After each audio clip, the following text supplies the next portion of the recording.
So let's go ahead and get started. So let's talk about child-centered transition planning. And so what we're talking about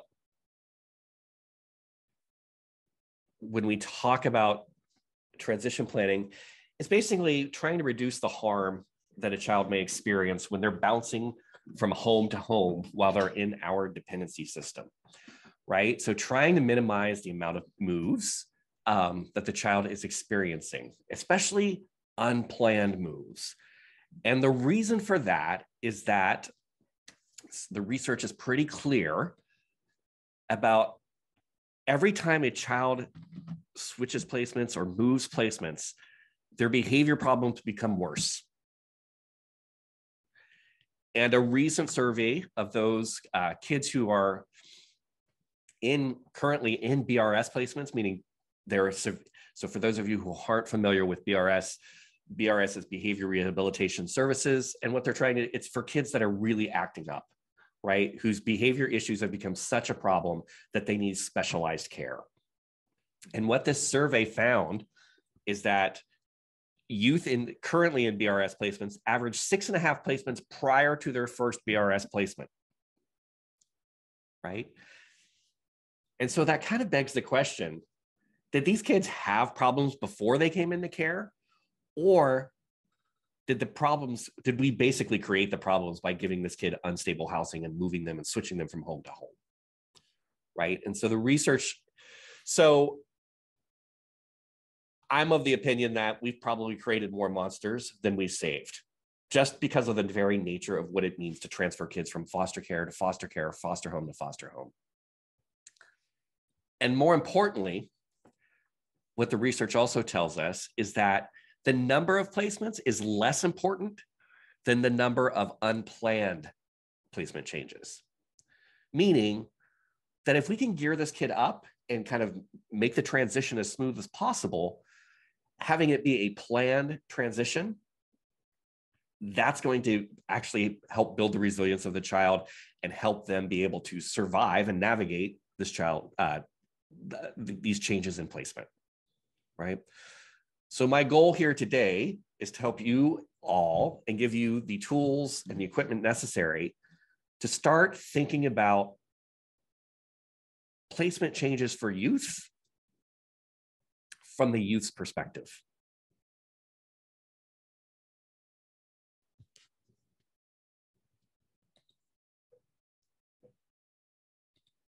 Questions or comments so far? Anyone?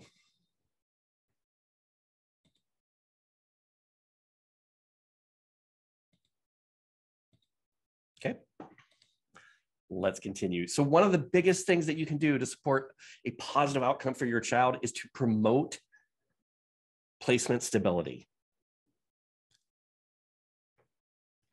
And to define placement stability as how we're using it in this session, it means avoiding unplanned moves for the child that are not a part of the case plan. It does not mean advocating for the child to remain in their current placement at all costs. I hear this a lot, that we shouldn't move the child because they've been in the same placement for 3 years. You know, they're attached. It's going to be detrimental. We can do that. If we don't do it, that child can move and can be successful in that move if we think about how we're doing that. It's not just a matter of taking them from this placement over here and then just moving them over. Yeah, that's going to be disruptive to a child. But if we make that transition plan, if we build a transition plan where we think about the move from the child's perspective, we can do it. We can do it safely and minimize the harm that we're causing to the child. I ask it again, if you think about it from your perspective, there's a difference between planning a move, right? Like, okay, I need to move, right? Like, or I'm going to move in the next 6 months. You prepare yourself for that, right? Like you think about, hiring movers, you think about when you're going to do it, what that transition is going to look like. There's a big difference between that type of a move versus we need you to evacuate your house right now because of forest fires or whatever, right? Like get out now and leave while you can. A lot of times in child welfare, we treat it like it's an evacuation. Get out and go as quickly as you can. And that's what leads to the child's disruption, right? If we're bouncing them from home to home, they never feel like they're stabilizing. We're essentially evacuating from home to home. And we need to get out of that habit. And so as we're thinking about placement stability as well, one of the things that I would encourage you all to start thinking about, those of you particularly with active cases, start thinking about if we need to move this kid for whatever reason and put them in a different placement, where are they going to go next? Right? Do just a little bit of concurrent planning around, okay, if this placement fails, do I have one waiting in the wings? And if you can, think about that next placement move as something that may be more familiar to the child. And I'm intentionally using that word familiar. Can we place the kid with family this time around instead of another foster home?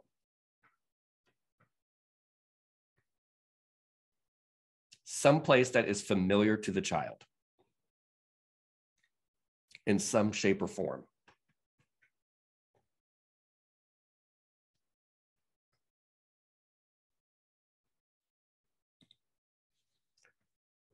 Again, abrupt and unplanned moves are one of the worst things we can do for kids in care. It's super easy to move a child from one placement to another. It's a little more difficult to transition a child from one home to another. And when we say transition, what we are meaning is a transferring of attachment, and that it's child-focused, it's time-based, and it's sensitive to the child's needs, not the adults. So many times we think of placement changes as what's convenient for all the adults. I need you in particular to start thinking about moves from the child's perspective.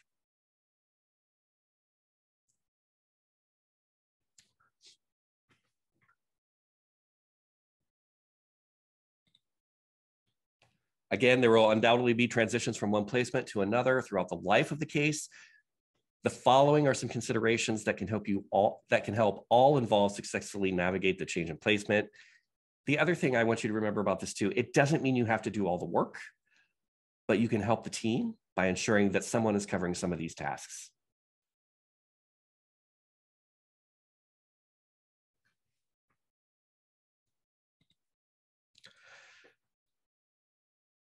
So when a move is necessary for whatever reason, placement's failing, they can't take care of the kid anymore, there's been a change of circumstances, ask yourself at that juncture, can the child go home? Right? Is it safe enough to return the child home at this point? Maybe they don't need to have another stay in foster care. Maybe they actually can go home.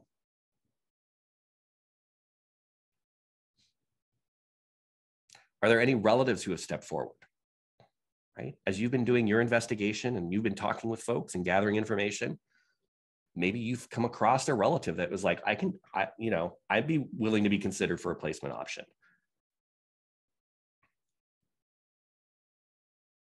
And on the same par of relatives, are there others who are familiar to the child? Again, thinking about placement from the child's perspective. Is there a placement that has opened up that is more familiar to the child? And then finally, can we avoid interim or foster care if it's not a good fit for the case plan?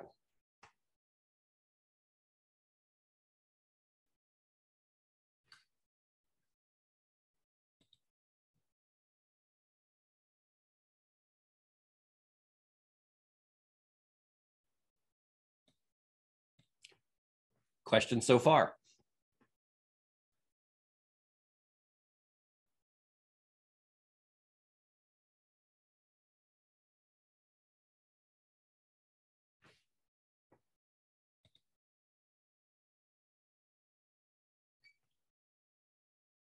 All right, let's continue. This is the big important piece about this training. minimize unnecessary changes to the child's routine and surroundings. And again, you're going to be the only person approaching this move from the kid's perspective. Be an advocate.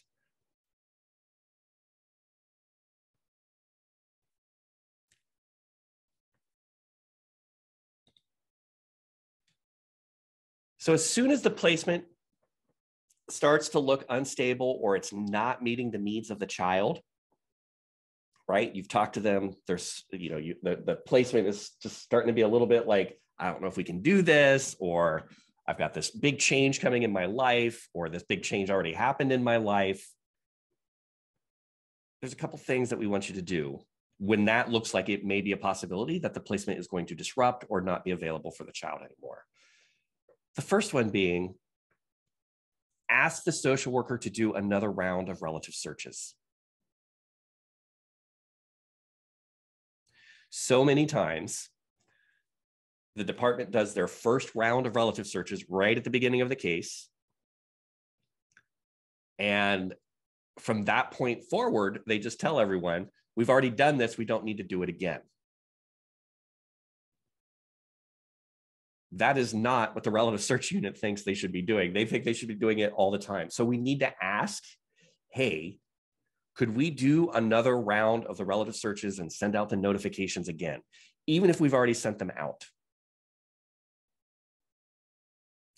And feel free to include in that list or give that list the people that you've spoken with as well. If you find additional relatives, you can pass that on to the social worker. They can roll that up in their relative search unit, ask as well.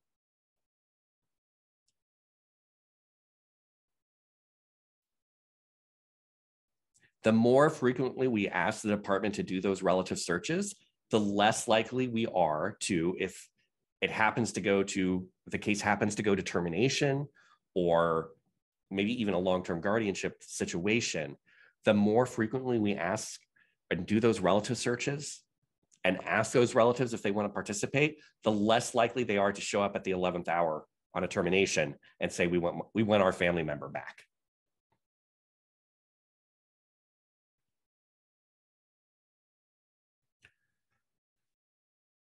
So do the relative search. The next thing that you want to think about is ask the social worker to convene an FTDM as soon as possible. Bring the adults together to do additional case planning as soon as possible. And most importantly, before the social worker develops his or her own plan about what should happen. We should be using the FTDM in this circumstance as a planning, an FTDM is a family team decision meeting, right? And so an FTDM is something that happens before it's required statutorily to occur. It's a meeting between everybody, all the parties of the case, before the child moves or before we switch the child into a different placement. Anytime the child is moved from placement to placement, there has to be an FTDM meeting. Family team decision meeting.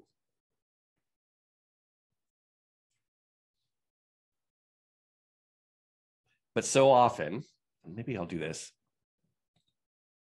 the FTDMs are done at the very last minute, or basically, I've heard this from the field as well, all the FTDM is basically letting everybody know what the department has already decided to do with the child.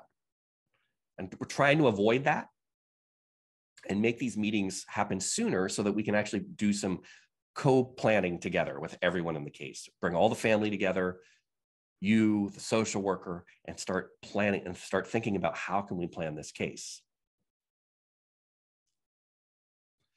Have any of you had that experience where they've held an FTDM? I'll just ask this, an FTDM after the placement change has already occurred?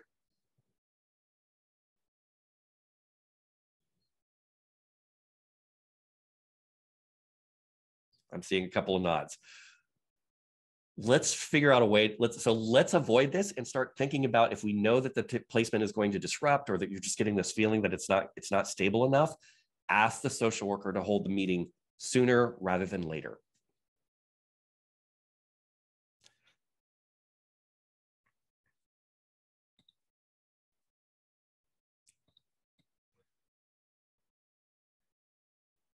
So, and then what you're also going to want to start doing too is start thinking about gathering and confirming additional details about the child. And I'll give you some resources to help you with that. And the preference would be if we do it soon enough that maybe we can actually have these conversations at the FTDM. But sometimes that's not possible. We'll talk about that. And then figure out how long. One of the big things that you're going to want to figure out is how long do we have before we have to actually do the transition?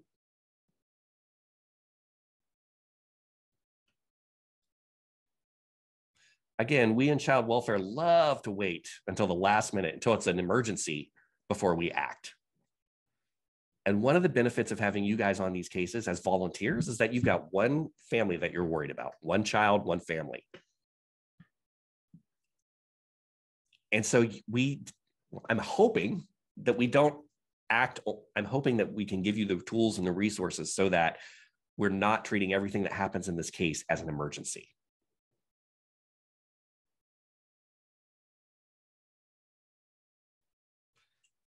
Questions or comments so far? Anyone? All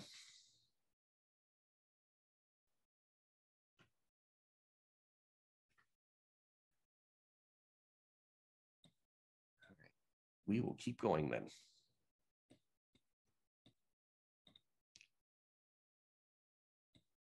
So again, FTDMs, especially if you're doing one of these sooner rather than later,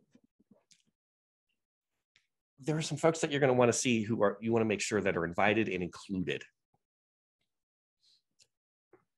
And as I'm going through this, so the giving caregivers are the ones that are going to be giving the child over to somebody else, right? So they're the old caregivers or the current caregivers, but they should be a part of this planning meeting.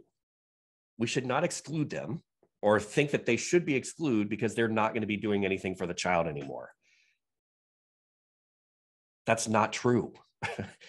Of anyone, they probably know the child best, and they need to be a part of this meeting to talk about what the child's used to, what the child's daily schedule looks like. They need to be a part so they can transfer that information over to either the group, all the professionals, and maybe even if we're super lucky in the way, if we think about the way that we do this, maybe even the receiving caregivers there as well,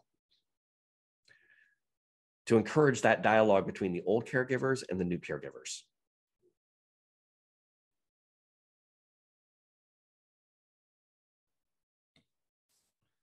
I'm going to ask this question to you all too, those of you who have had this experience. How many of you have had an FTDM where both the old caregivers were there present at that meeting and the new caregivers? Has that ever happened?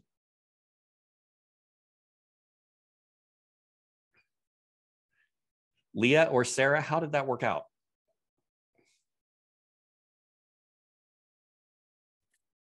It was amazing.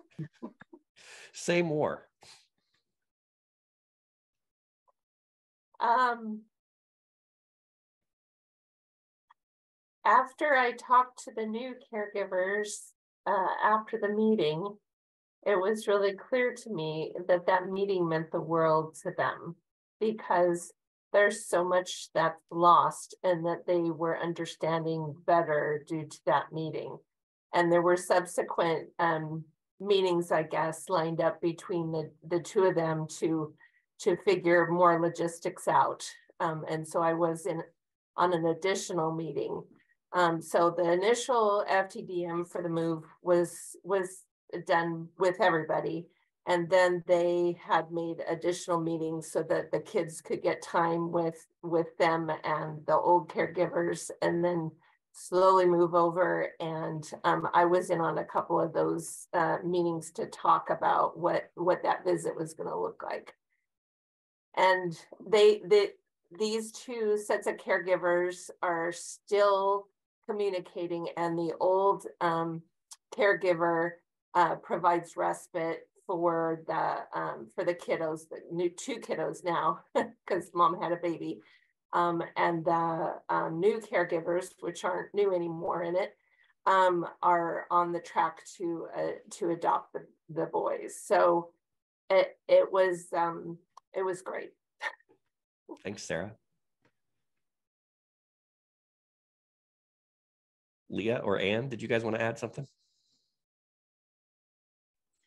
Hi, Ryan. Good morning. This is Ann McAvoy from Grace Harbor, and we do try to get both the caregiver and the previous caregiver together. And the reason why is a lot of times, as um, last speaker Sarah said, is those previous caregivers provide respite care, are still involved in the children's lives, and that's best for the children.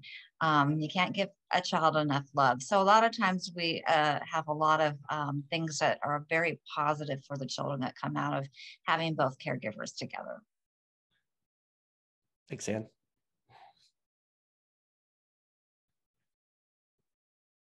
Leah, were you going to add something? I don't think I had much to add. I've been in several FTDMs where this happened as a prior DCYF social worker out of Pierce County and as a current GL. It is very, I believe, powerful. Also, even for the parents to see the whole entire team who are, I know we are the appointed advocates, but I think everybody at that table at the end of the day are advocates for the kiddos. So I think when they see the caregivers working together to assure the best interest for the kiddos taking place, and just like the other lady said, also transitioning for the kids, it always generally goes better when it's not a social worker picking up a kid from one placement and taking it to another, but for those placements to work together to, make that transition. I think it always does better, and it provides more of a positive experience for the kiddos who have to transition out. Thanks, Leah. Yeah, that's the other people. So not only should you have the current caregivers and the new caregivers, but invite the parents to that meeting as well. So that, again, what you're trying to do is think about this transition from the child's perspective, right? And all of those adults have information, and you probably do too, about that child. That all needs to be thrown out on the table. So as we're building these transition plans and thinking about what the transition plan is going to look like for these child, all of those things can be taken into consideration.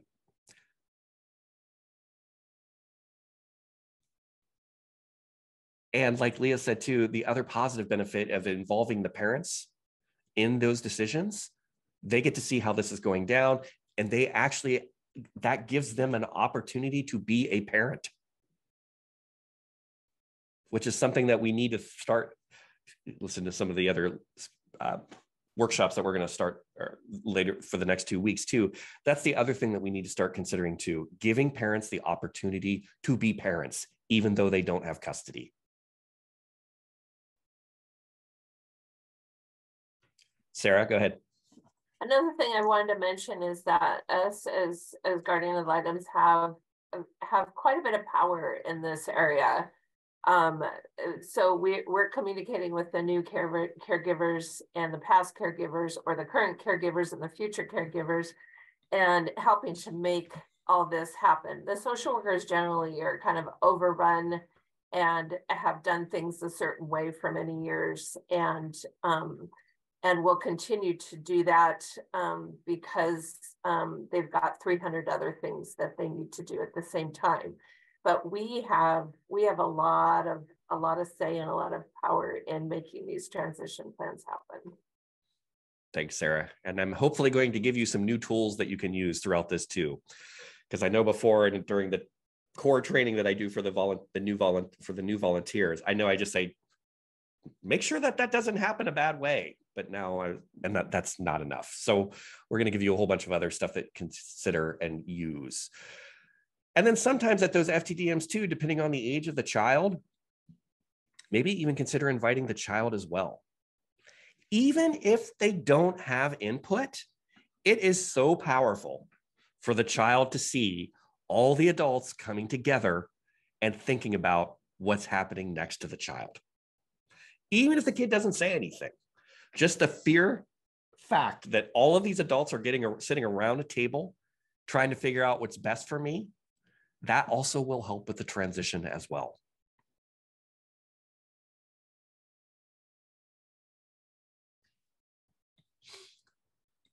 And then obviously, of course, the social worker, you, the attorneys, all those others should make sure that they're included. But again, anytime you're doing an FTDM where you're talking about moving a kid, try to get the old caregivers, the new caregivers, and the parents.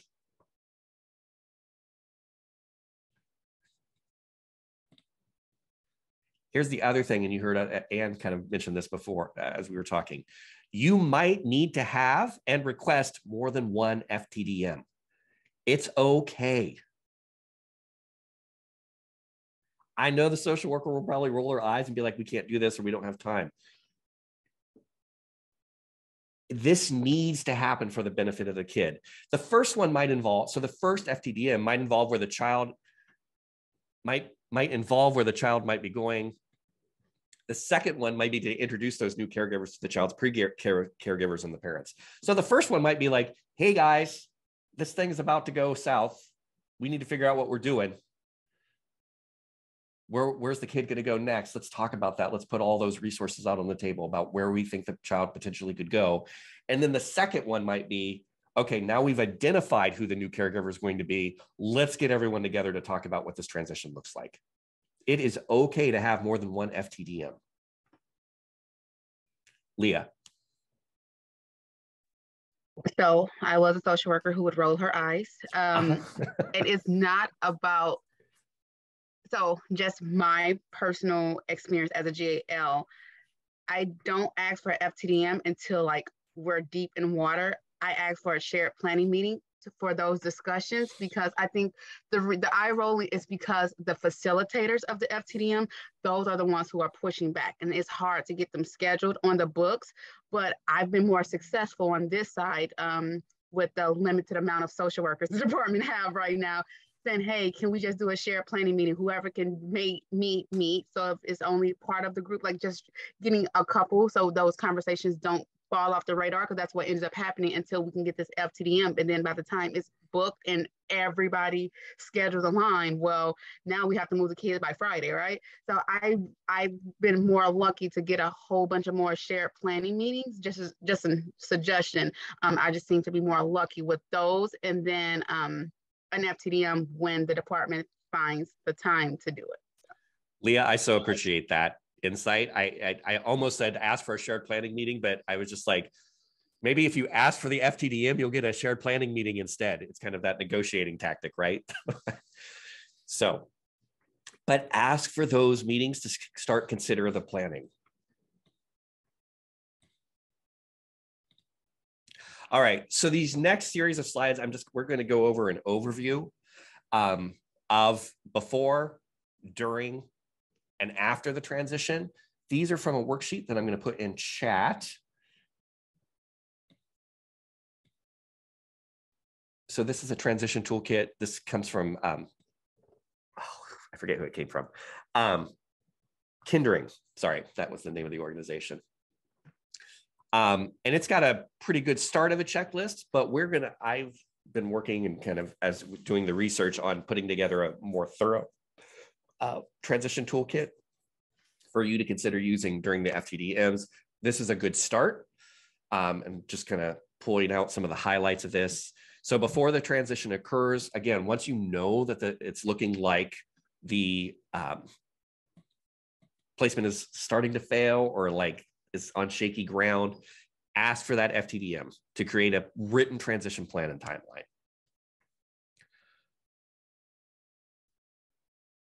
Throughout this transition, encourage positive contact between caregivers.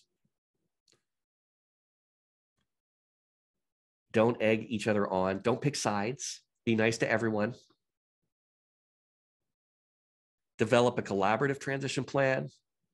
Again, we'll talk about what that looks like. Ask current caregivers to share child's medical needs, services, likes and dislikes, soothing strategies and routines.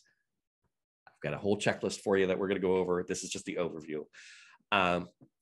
Ask all caregivers to look at transition books and photos with the child to assist with preparing for the transition. This is a big thing. So many times when a child enters a new placement, one of the first things that new placement wants to say to the child is, forget everything that happened to you. I'm going to be the one that takes care of you now.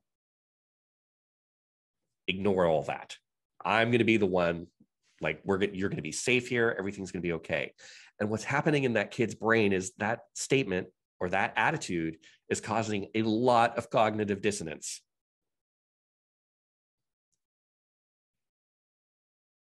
The child is like, yeah, I'm coming from another place, but it wasn't all bad. Right? Like, I still remember those people were still a part of my life. They gave care to me for however long I was with them. It's not okay for the new caregiver to ignore that. And I think the tendency is for new caregivers, if they don't know who the old caregivers were, there's a tendency to be like, I don't care. I don't need to know. I've got you now. And that's not healthy for the kid.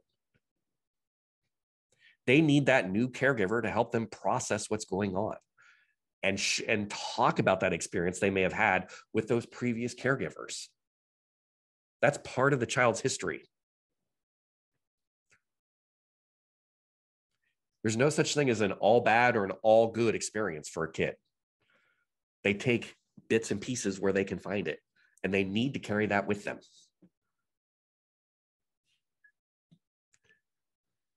Consider the cultural connections and needs of the child, embed these components throughout the plan. And then these two final questions. Consider the experience of all caregivers and discuss appropriate additional supports. We'll talk about that. And then ask the child what they want to know about where they're going and follow up. And then also ask the child what they want the new caregiver to know about them. Again, this is child-centered. What's the kid want to know about the new place? What would you want to know if you were going to stay at some place? I'm pretty sure nobody just goes and books a hotel room without checking Yelp first. We don't extend that courtesy to children.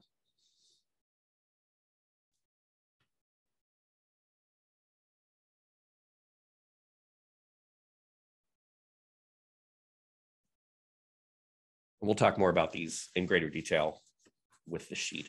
So that's before. And then during, introduce the child slowly to the receiving caregivers with current caregivers present whenever possible.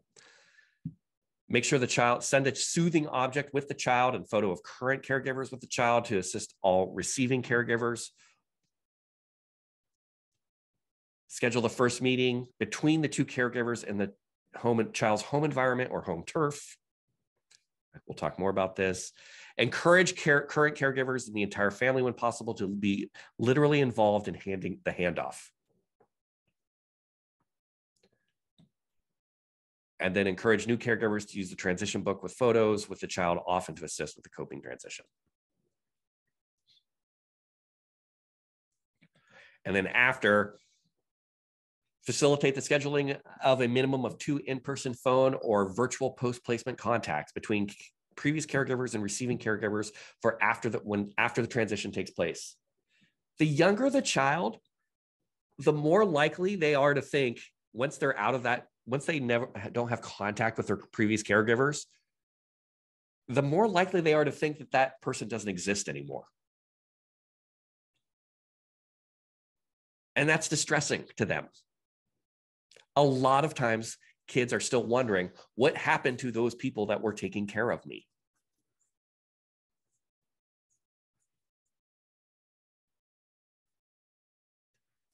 And so having those after contact visits or after placement visits helps that child reconcile what has happened.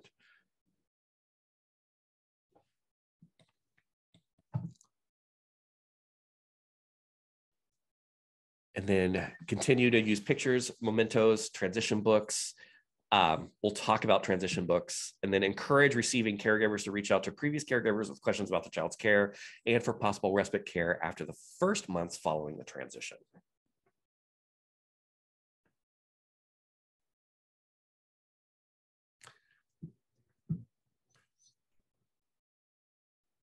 Okay.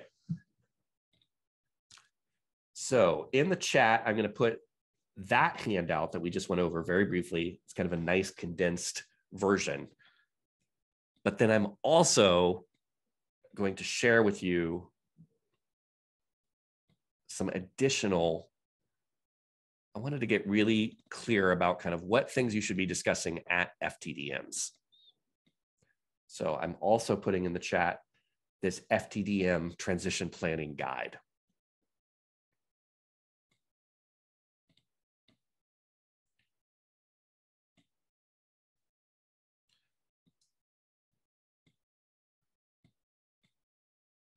And again, these handouts will all be available on our website after the conference is over. And then this will also be recorded as well. So, and I'll share all those with you at a later date. But let's go over. So this FTDM transition planning guide is designed with you in mind. This is something that you can take to those shared planning meetings or those FTDMs, right? Anytime you're talking about, hey, we've got to move the child, or it's looking like we were going to have to switch transition, or we're going to have to change placements. I would highly encourage you to bring this guide with you to the meeting so that you can start thinking about some of the aspects of the transition.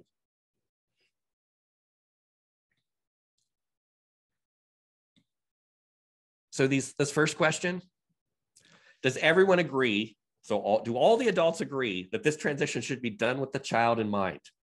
Kind of just setting the tone for that, right?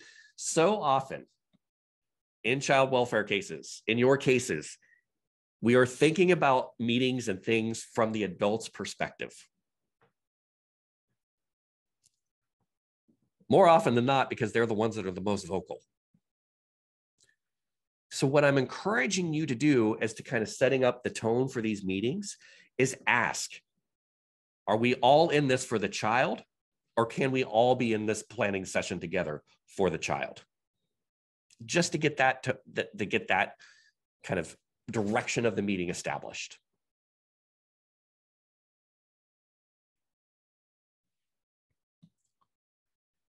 Then next, how much time do we have until this transition has to or should happen? Are we coming across any hard and fast deadlines?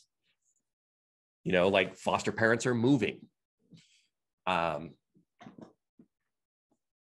know, kids in an emergency shelter. Or do we have enough time? Like, do we have, like, is there not any time pressure? So you might come across an example, or for example, you've got a relative that shows up and they want to assume custody of the child and get the child out of foster care. That doesn't mean it has to happen tomorrow. Just because we can do something doesn't mean we should, right? So sometimes you're going to be at, you know, sometimes you're going to be up against a hard deadline, or the group's going to be up against a hard deadline. Other times it's not. And in those circumstances, we can actually build out a really solid transition plan. So sometimes you might actually be advocating to slow things down. Other times you might be saying, we got to speed this up.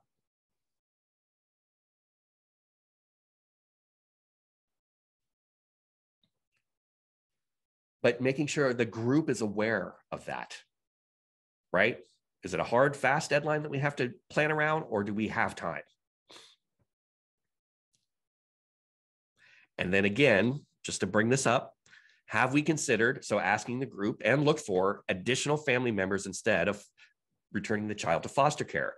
And if so, have we done background checks on those folks, right? Have we started the process of getting them approved?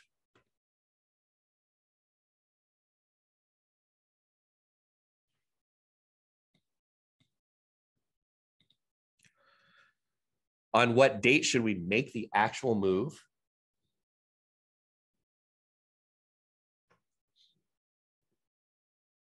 Right? So getting consensus, when should we do this? When should this transition, when should we switch from transition to permanent? Or at least as permanent as a placement can be. And then asking the child, what's the child therapist say about how to help the child transition to the new placement? Again, if we do this sooner rather than later, we can also bring in the kids' professional team as well.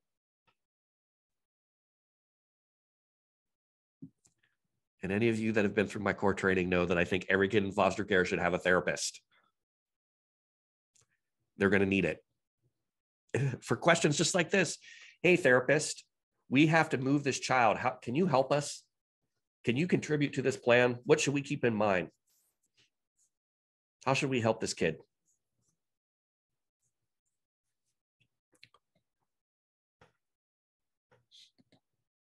How are we introducing the new caregivers to the old caregivers?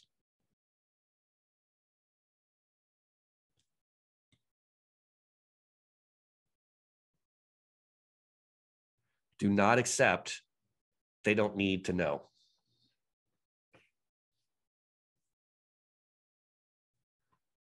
All right, I've got a couple of questions in chat. Can the department take a child out of shelter care and place the child in a group home without an FTDM? This happened in my case. Yes. But the question is, should they? If it's an emergency situation, the department is authorized to remove the child from its current placement and place them in another placement and then have the FTDM. They always have to have an FTDM anytime there's a move, though.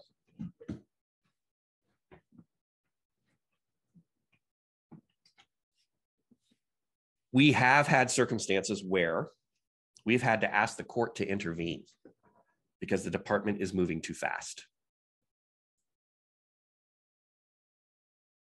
And so if that is happening and you don't think it's in the best interest of the child, or you're just not sure,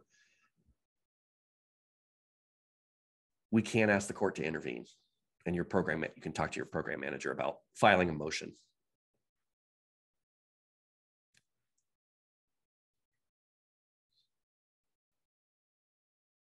And then the other question, how do you suggest we help handle a parent's request that a child not go to the relatives, friends who is stepping up to be the future caregiver?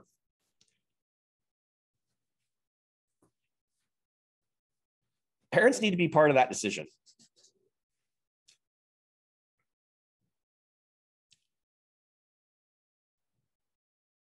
And so when we have a situation where a parent is in it, the other thing, yeah, so when we have a situation where the parent may be disagreeing with the child's placement, but that is where everyone is thinking that is probably the best, you need to give the parent the opportunity to hear everybody out. And then, so maybe that's that first FTDM, right, where you're talking about that. The second one is, again, this is where a parent's ability to parent steps into play. Sometimes decisions are made, especially when you've got all these adults, where everybody is in agreement and saying this child needs to move and they need to move to this family member. And the parent may still disagree. What that parent has to learn how to do and overcome is, I don't agree with this decision, but for the sake of the child, we're all going to get together and we're going to make this happen.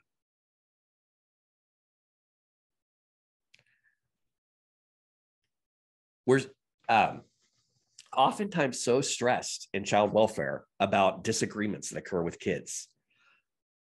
But I just want to throw out there, this happens all the time with divorced families. This is not an unusual occurrence where parents have different ideas about where kids should go. That's part of raising a child and being able to navigate those. The benefit that parents in child welfare have is that they've got a whole bunch of adults that are helping them. Don't be afraid of a little conflict. And again, having that parent have that ability to parent, they can step in and say, I don't agree with this placement. And if they feel that strongly about it, they can file a motion and say, don't do this, and then let the judge decide. And then once the judge decides, then bring them back to the table and say, all right, this is what's happening, but we need your help in creating this plan. You know your child. We need your help in making this plan work for this child. The decision has already been made.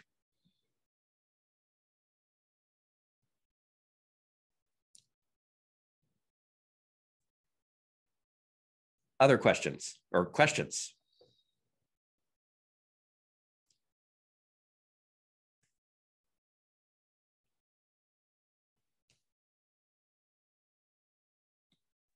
Ryan, I was going to say, going back to the original FTDM question, the tricky part about the department is the department has policies that they're supposed to follow that they always don't follow.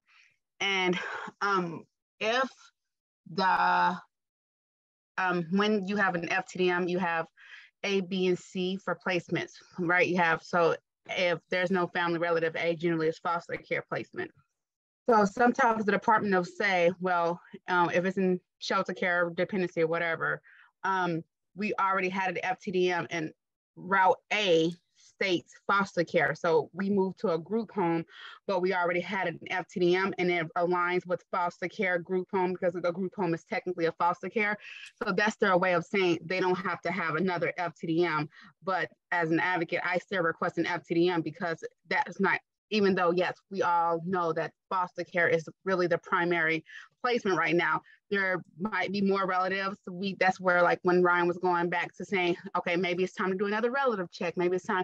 That's where I feel like advocates, we come into place to start articulating more other options. Or yeah, a group home is not a long-term option. So we should still have an FTDM to find other placements. And then the question regarding the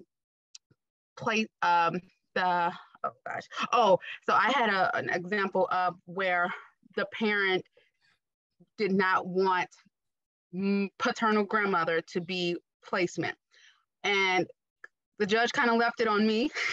So it was kind of like I felt a lot of pressure, and we had one kid already placed with grandmother, and then another baby was born in the dependency, and I did go against the department and say that the kid should stay in foster care rather than relative caregiver, which was a big thing, but it was because there was a barrier there, and the relationship between maternal grandmother and dad and mom, she was part of the barrier. So my thoughts about it was give this placement 6 months. Baby was an infant, right? So there's not a big, huge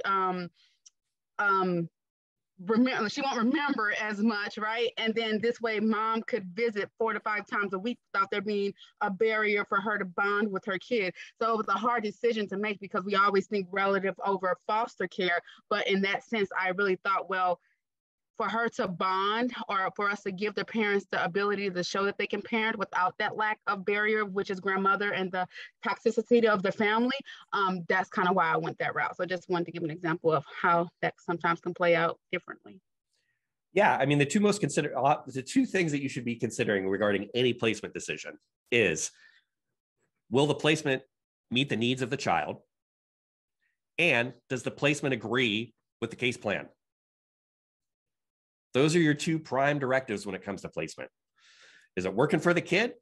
And does the placement agree with the case plan? And if not, then like Leah suggested, that's where you may have other circumstances where, yeah, we want to get the kid with a relative, but if the relative is in support of the case plan or they're kind of constantly dogging the parents, that's not going to work for the kid. So.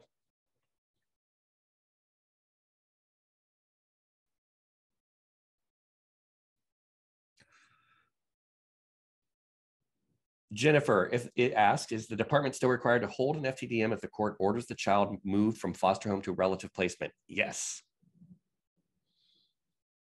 The statute's clear. Anytime there's a placement change to be considered, the department has to have an FTDM. Even though they'll tell you, well, the court process should act it as an FTDM. No. The court process is just deciding if something should or should not happen. It's not considering how it should happen. And that's the purpose behind an FTDM.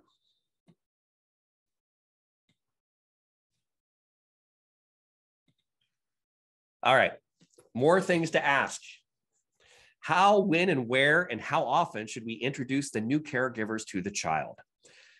This is critical. This is the biggest difference between a move and a transition,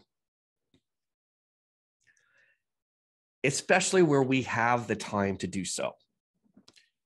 If you've got a new placement and they're wanting to be, the kid's long-term placement, and so we're going to be transferring that, it is so much better for the child if those new caregivers meet the child where they are.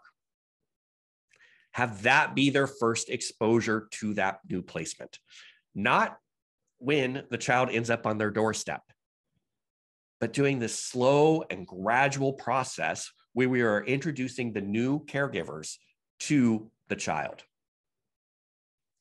So the research suggests inviting those new caregivers over either to the old caregiver's house or maybe a local playground, something familiar to that child. So that the only thing that they're thinking about is, who are these new people? Not, where is this and why does everything here smell funny? Right? And giving them that opportunity. And again, you may have especially the one that I think about the most of this is when you've got a family member that steps up and says, I want to take this child out of foster care. I want this child. That's great. Thank you. But in order to not make this completely disruptive to the child, we need to take our time. And here's how we're going to do it. We're going to start with this, we're going to introduce you, do that a couple of times. Then maybe we'll think about, maybe we'll put together, have a play date over at the house, at your house, right? Then after a couple of successful ones of those, let's go to an overnight, right? Spend some time in an overnight. Once those are successful and once the kid's used to it, maybe go to a weekend. You see what I'm saying? Like building out this very smooth transition plan so that it's not a shock to the child when it actually happens. We can do this.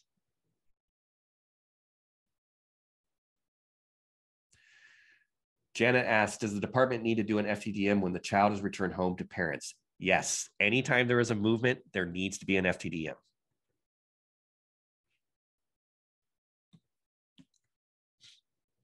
How can the child's parents be involved in assisting their child with the move? This is critical, right? Build the parents into the case plan. Have them be a part of it.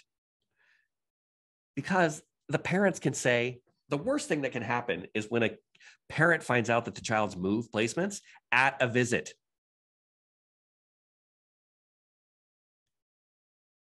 When the child tells them. Don't let that happen in your cases. Have the parents be a part of this process. They can actually help the child transition.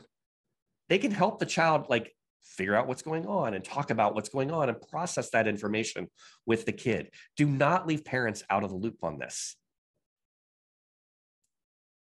Again, part of parenting is being a parent. You're not always going to have custody of your child, but you can help with that transition.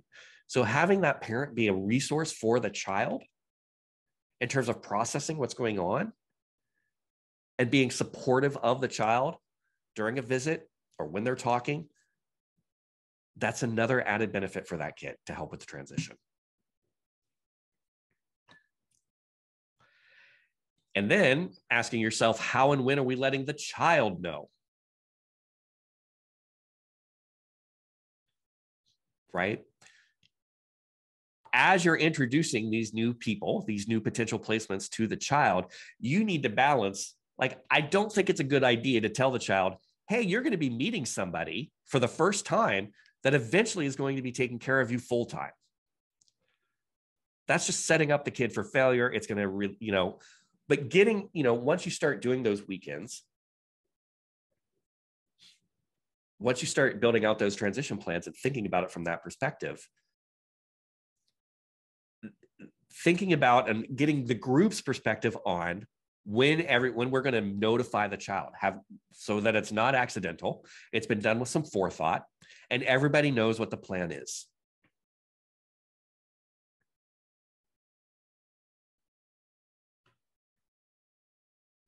What does the CASA do if the department just moves the child home to parents without an FTDM?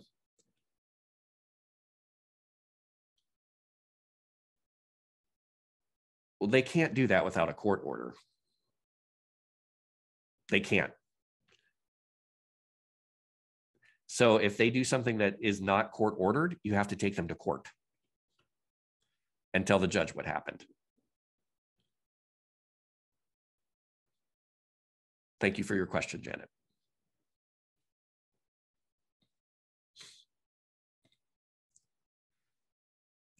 And a couple more things. These are from that guide that I gave you. What does the child want to know about where they're going?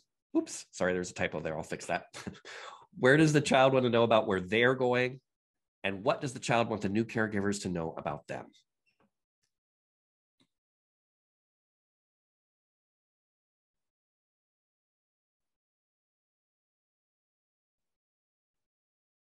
Older kids feel particularly judged when they're moving from home to home. And so asking them, hey, we know we're moving. We know this is happening. What do you want the new caregivers to know about you? And make sure that you ask that of the new care and tell that to the new caregivers and bring that back. Again, if you're doing these in a big group, this is why, like if you've, not a big group, but if you've got like the new caregiver, the old caregiver, the parents, and maybe even the child, having them all there as part of this process and answering these questions, think about how powerful that is to the child. All these people are coming around and gathering around me to help me versus just letting things happening to them. And this last one, we have to ask because it's still happening, but ask the group, what are we using to pack the child's belongings in? Ask the question. Because if we don't ask the question, we know what happens. Garbage bags. So let's put some thought into what we're putting the kids' belongings in. And if we need to get suitcases or whatever, boxes, put that to the group so that everybody has a chance to answer that. And I'm sure someone somewhere can find some suitcases to be donated.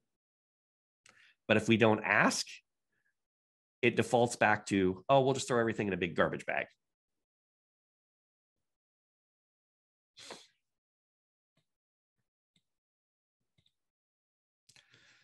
A couple more things to think about too. Who should be present or help when packing? How is that packing process going to be done?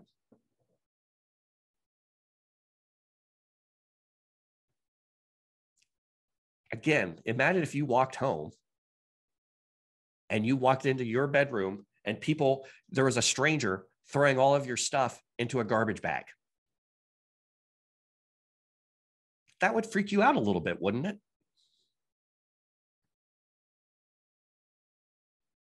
So being mindful and planful about the process, right? Hopefully the old caregiver can help them. Or maybe the new caregiver can do that. They can do that together, right? Packing up the child's belongings, talking about things that are important to the child, right? Like having that conversation.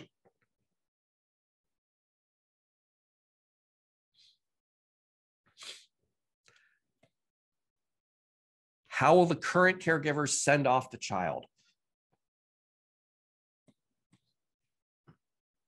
Are we going to have a party? Are we going to have a going away party?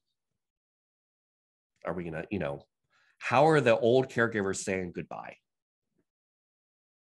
What's that look like? How are we going to provide that? How are we going to provide that child closure with the old caregivers? At least when it comes to living with them, not permanently, right? But at least when it comes to that living with them arrangement.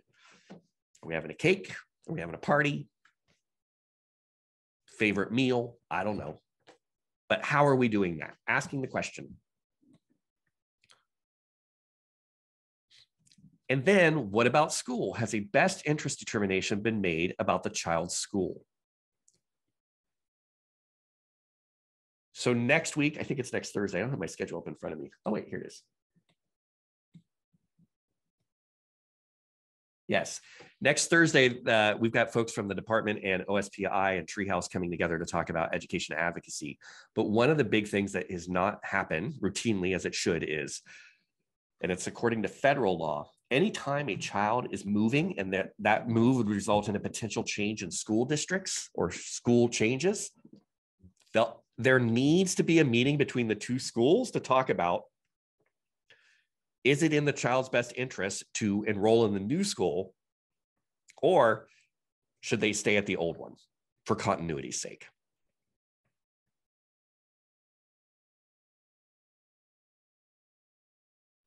It is just not a given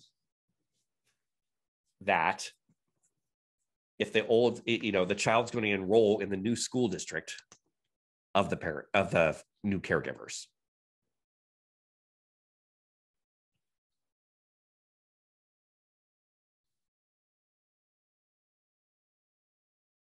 So again, asking these questions at the FTDM or any of these meetings where you guys are talking about the transition, putting them out there, that informs everybody, hey, we need to consider this piece of the move as well. And not just have it be the new caregiver saying, well, I live across the street from this elementary school. Wouldn't it be great if they could go there? For you as a caregiver, maybe, yes, but not necessarily for the child. Maintaining those old connections to school ties is again, we're trying to minimize the amount of disruption to the child when we have to make a placement move. Ideally, it should just be the placement itself. But there's a whole bunch of other stuff that kid has to consider and cope with. And so minimizing those changes as much as we can, that's what we're trying to do.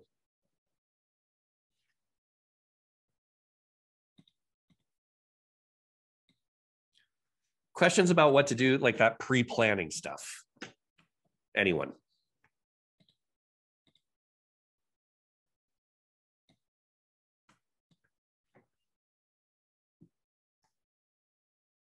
Thoughts or comments or experiences that you've had when it comes to helping a kid transition to a new placement?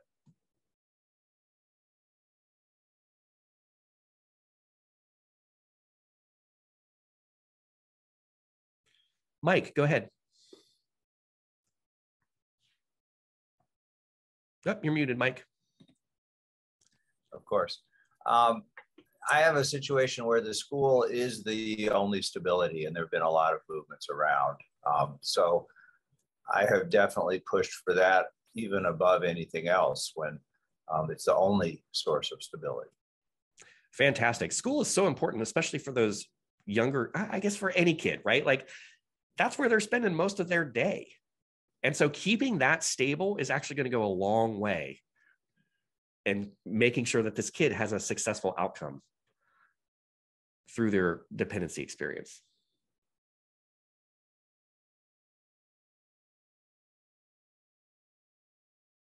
Others? Thanks for your advocacy, Mike.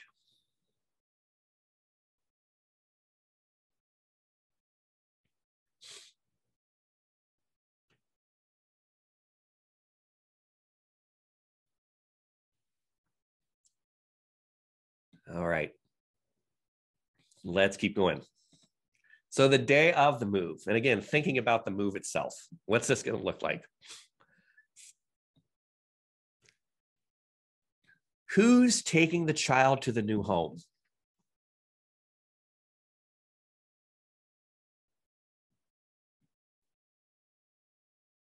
And the research says it should be the old caregivers,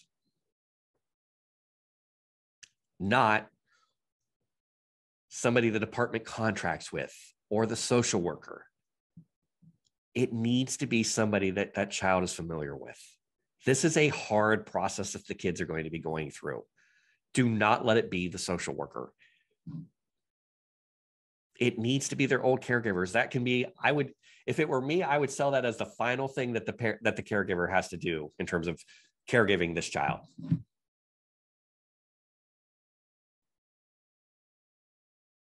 The research also says, okay, who will be present during the handoff? So putting some intentionality behind, okay, we're transitioning this child from this placement to this placement. Who needs to be at the new placement? Who is that? Who can help support that child with that transition? So obviously the old caregivers should be there and the new ones, but maybe even consider the parents, maybe the social worker, maybe you, right? Depending on your relationship with the child. And you have to step back and ask yourself, am I going to be helping this or am I just going to be observing that? If it's an observation type of thing, you don't need to see that. Right? Think about it from the child's perspective. Do they need you there?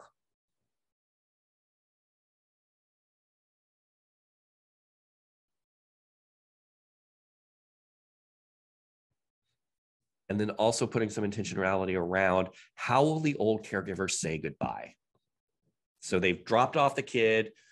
Maybe they've helped them unpack, right? Or put those things into the new house. How are they going to say goodbye? Just putting some of these thoughts in people's head.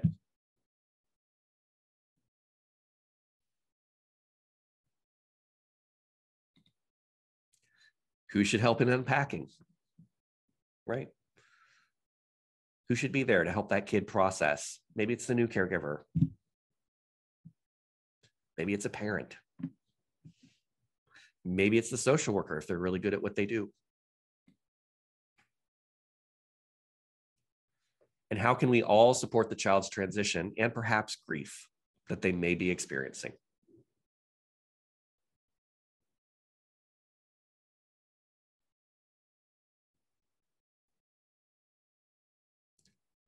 Nicole, thank you for bringing up that question about what would you do in case of an emergency. So yeah, these transition plans, especially the long drawn out ones, sometimes we don't get the opportunity to do like a very smooth, like sometimes they're going to be emergency situations, right? Where maybe the old caregivers, maybe they were actually doing something really harmful to the child and that's why we had to make the move. Again, the reason we're giving you this checklist is so that you're trying to minimize the changes as much as possible.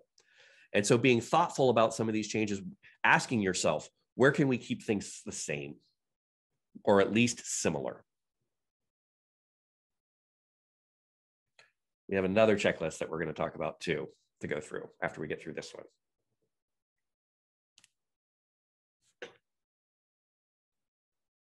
So Debbie says, I had a child go through a quick transition move this summer, and the previous teacher was willing to come to his kindergarten class the first day of school, so he would have a familiar face. This teacher really cared, was willing to come to his IEP, anything, but she told me she was stopped due to legal issues.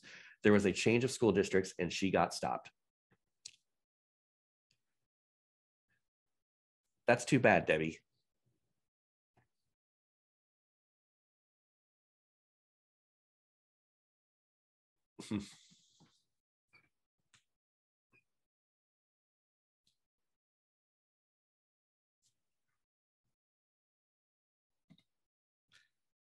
All right.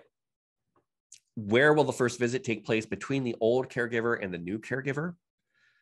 And again, the research says that should occur within 3 to 5 days of the move and not at the new caregiver's and at the new caregiver's location, not at the old place, right?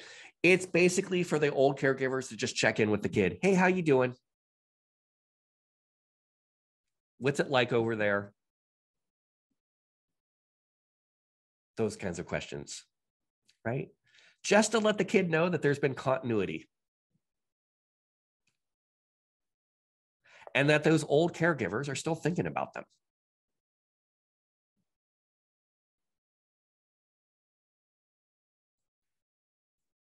If we don't fill the void of kind of what has happened or why something is happening to a child, they will.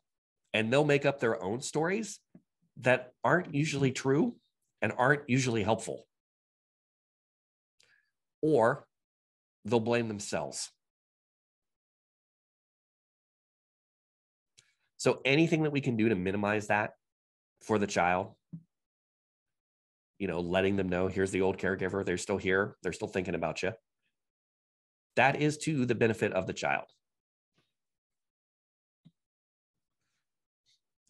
What about subsequent post-placement visits and check-ins, right? Kind of what's that going to look like?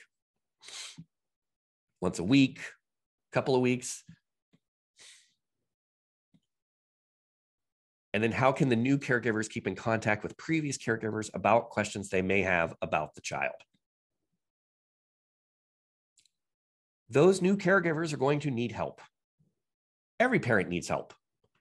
And boy, wouldn't it be nice if you could call somebody else and say, hey, oh my gosh, the kid's doing this.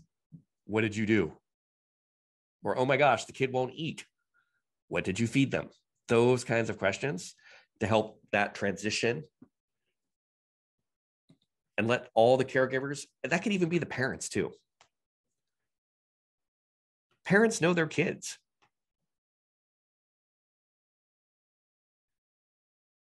And so having that new caregiver be able to reach out to the old caregiver, including a parent, to ask them about it, what's going on, that's parenting. That's what we're trying to encourage.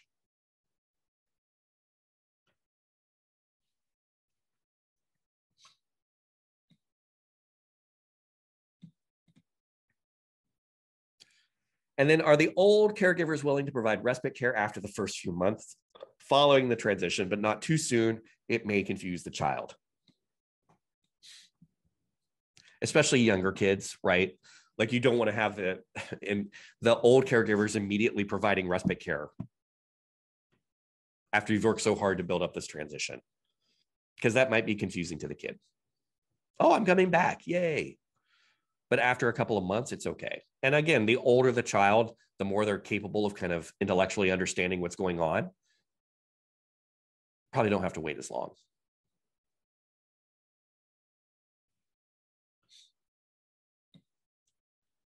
And again, thinking about who else needs to be notified or told about the move.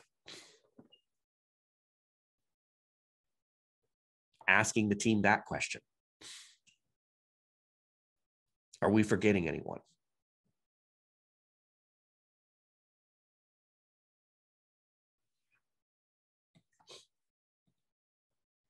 Oh.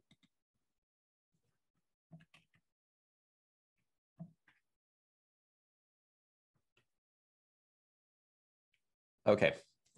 I think that's all of those questions. So questions about any of those things that we covered in that FTDM transition. Do you guys think that will be helpful?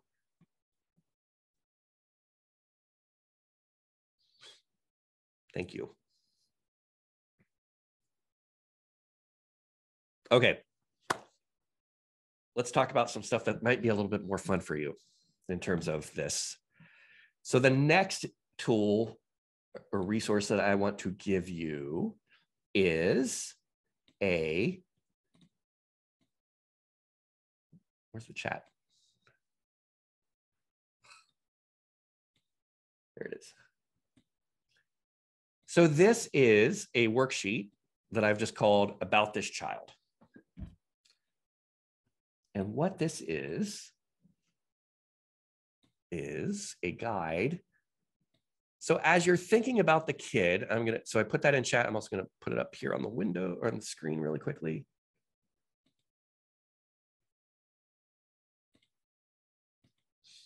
Hopefully you can see that. Sometimes it's a little small. There we go, do it that way. So basically this is just like a thing about, this is just a sheet that you can use in trying to figure out things about your kid, right? Stuff that you can share between caregivers. And this is all night, like, so ideally, at that meeting where you've got the old caregiver, the new caregiver, the parents, like everybody sitting around talking about the transition, going through this sheet with them. If you can't do that, or that is going to be impossible, you taking around this sheet and asking people about some of the questions that are on here, so that we can give that information to the new caregiver, so that somebody, and you can give this to the social worker to give to the new caregiver. Because, oh, I wanted to show you guys this too.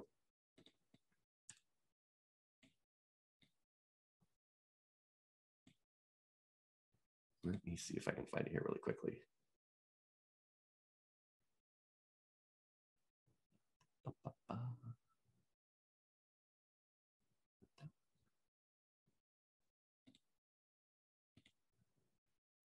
It is. So what you are looking at is what is referred to, at least among foster parents who know, is the chipper. So this is a DCYF form, and this is the information that a new caregiver gets.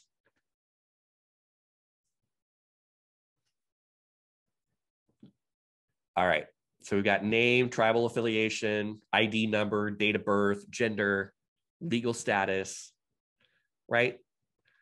Social worker stuff, what type of placement it is, right? And then here, reason for placement change. Original placement date, number of previous placements, start date of previous. Do the parents or guardians present a safety concern for the child or caregiver? Yes or no? Kids' school or daycare? In this paragraph, please include summary of the child's daily functioning, describing how the child functions on a daily basis, describe the child's general behavior, temperament, and physical capacity, include the child's capacity for attachment, role in the family, developmental functioning, mental health, past victimization or trauma, and functioning with cultural norms.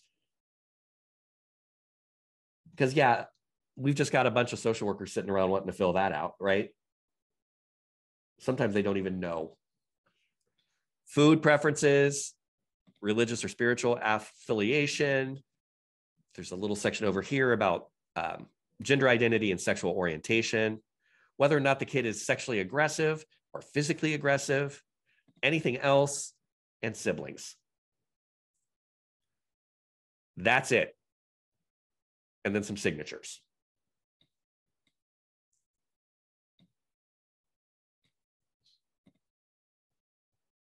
Not much there to guide the placement about what's going on with this kid. The other thing I just wanted to call, so there's that. So this is the placement agreement. So if you were like a relative, say, you know, this is what you would need to sign about what it looks like to be a caregiver. Caregivers are a valuable part of the department. The well-being of children in out-of-home care is best served by open communication and a positive working relationship between the caregiver, parents, and DCYF, blah, blah, blah. And then it's a list of rules.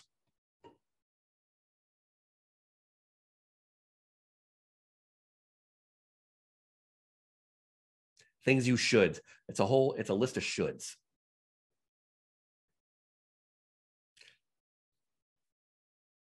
And you can see there's not a lot of place in here for input. There aren't any blanks to fill in. This is basically what we give caregivers and say, here's what our expectations of you are. It's not child focused. Certainly not caregiver focused. It's basically the department saying, this is what I need from you.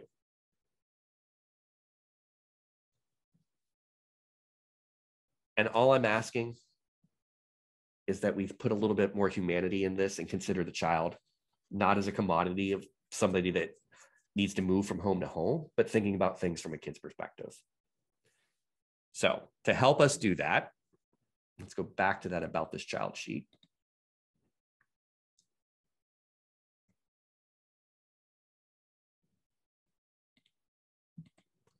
And you may find that there are other things that you'd like to include on this as well. But again, name of the child, their age, if the kid has any nicknames, right? That's important. That's what that kid likes to be called, or maybe pronunciation, what the child's sex is. And then if this is an issue for the kid, what pronouns are they using or do they prefer? What's their gender identity and what's their sexual orientation? Again, with older kids, this becomes important. It's part of who they are. What's the current school or daycare? The number of years that they've been attending that school or daycare? Are there any significant adults in that child's life? Who are they?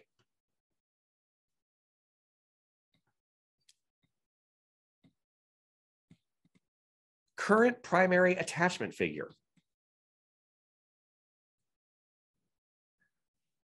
Who's this kid's parent, for lack of a better word, right? Like who's helping this kid? Who helps them process stuff?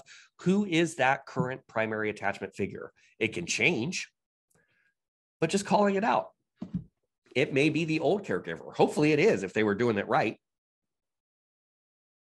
But it could also be a parent. But who does this kid turn to when they need a mom or a dad to fulfill that role of caregiving?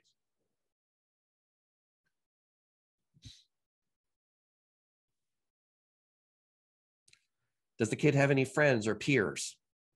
Who are they?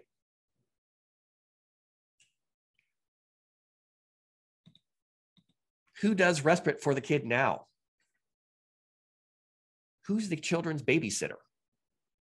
Could we keep that when we need to do respite? Or when the parents want to go out of town, can they keep the same babysitter?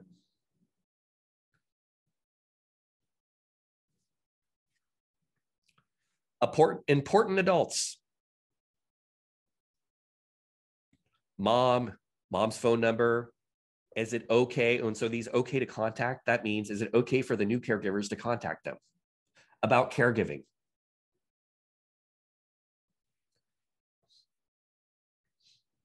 And that's not you that should be filling that out. That should be the parent, not the social worker, but the parent. Are they okay with somebody calling them and saying, I'm parenting your child, can you help me? Mom and dad, the giving caregiver, so the old caregiver, the receiving caregiver, and other caregivers. Maybe this kid had a previous couple, maybe this most recent placement was just a temporary thing. Maybe they were in placement for a year or 6 months earlier, and there's another caregiver in the child's past.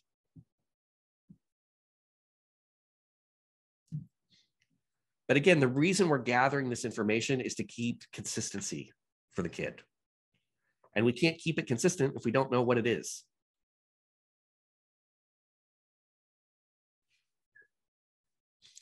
And again, imagine taking this document to the FTDM where you've got everybody in the room and just filling this out and having these conversations and about how powerful that would be.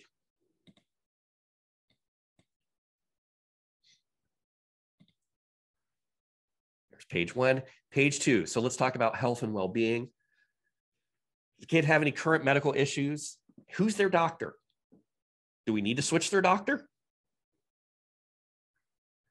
Do they have any allergies? And that includes food, medicine, detergents.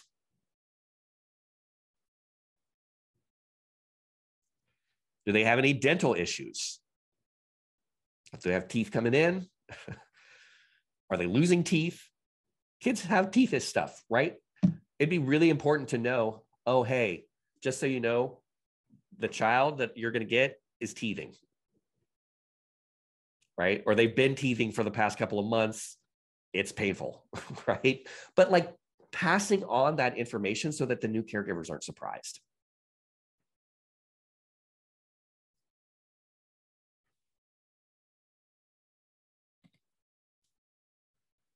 Betty asked, is there any way a GAL can obtain this once filled out on one of their kiddos? So yeah, the chipper, all of that should be part of discovery. So you can always ask for it. You'll be shocked about how little information it actually contains. Mental health issues, who's their current therapist? Let's keep that the same if we can. Do they wear glasses or contacts?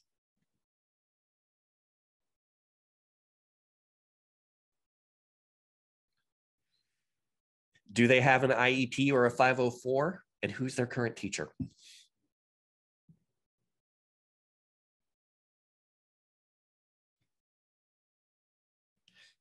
Behavioral.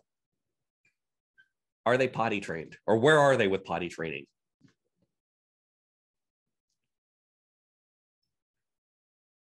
What's the common discipline or corrective strategies that the old caregivers are using to discipline their child?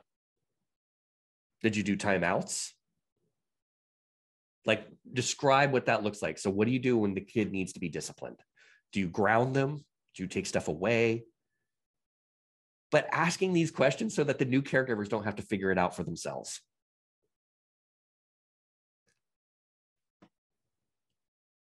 Does the child have what are the soothing strategies that have been employed?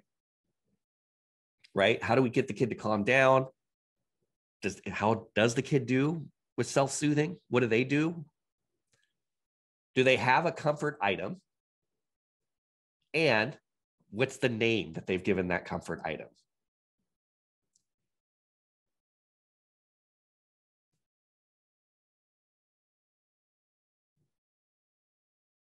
So for example, my son, when he was that age, carried around a little terry cloth washcloth. And now I'm drawing a blank about what we called that, but it had its own name, that everybody in the family knew. Oh, that's his security item. But kids have their own names for things. So keeping that consistent too.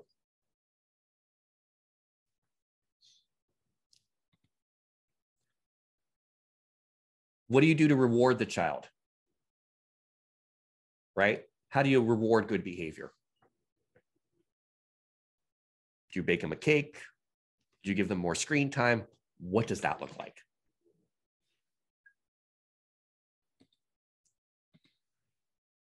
And then finally, screen time rules. Everybody's got them. How can we keep that consistent too? Do you only get on the screen for an hour each night? And even that after you've done your homework, but keeping those rules consistent.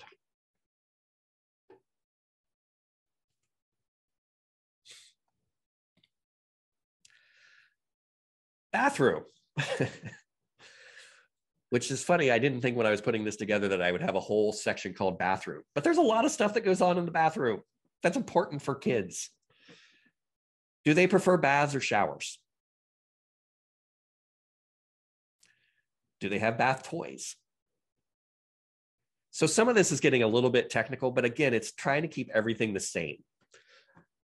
What soap do they typically use? What shampoo? What conditioner or detangler do they use?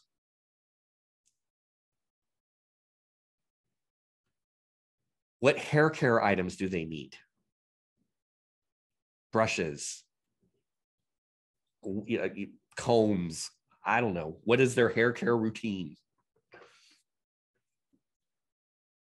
Making sure they have their toothbrush. What toothpaste do they use? Right?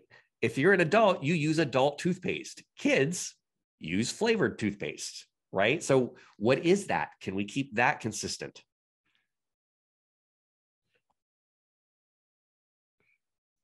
Toilet paper. This is funny. I was running this through a teacher friend of mine's list. I was just, like, hey, and she's like, oh my gosh, she teaches kindergarten. She's like, one of the biggest shocks that our kindergartners have is that they're used to using wet wipes to wipe their butt when they're done, using the bathroom, and going to school and seeing toilet paper is like completely shocking to them.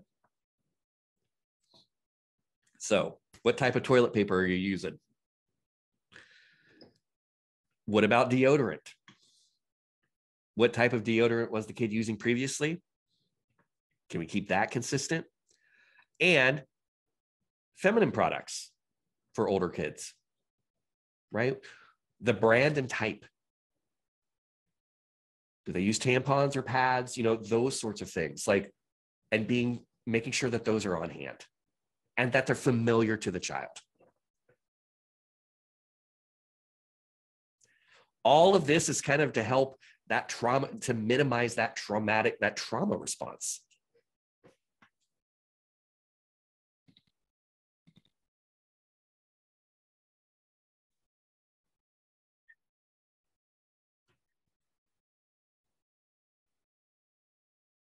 I think Ryan's frozen. I can still see you guys. I just shut some stuff down.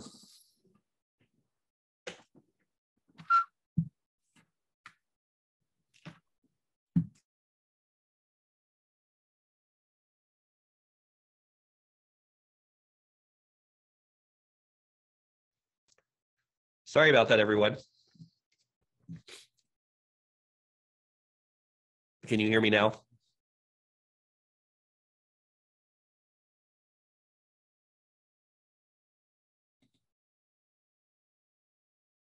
There we go. Okay.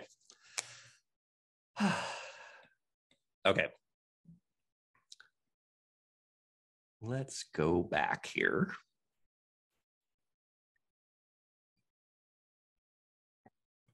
About this child. What was the last thing you heard me talking about? Deodorant. Oh, deodorant. Yeah. So again, keeping everything the same as much as possible. So if the kid was using one brand of deodorant, using that same brand in their new caregiver's house. And then the other piece too, especially for girls of age, is feminine products. What are they using? What brand and what type, right? Do they use pads? Do they use tampons? What are they using? And making sure.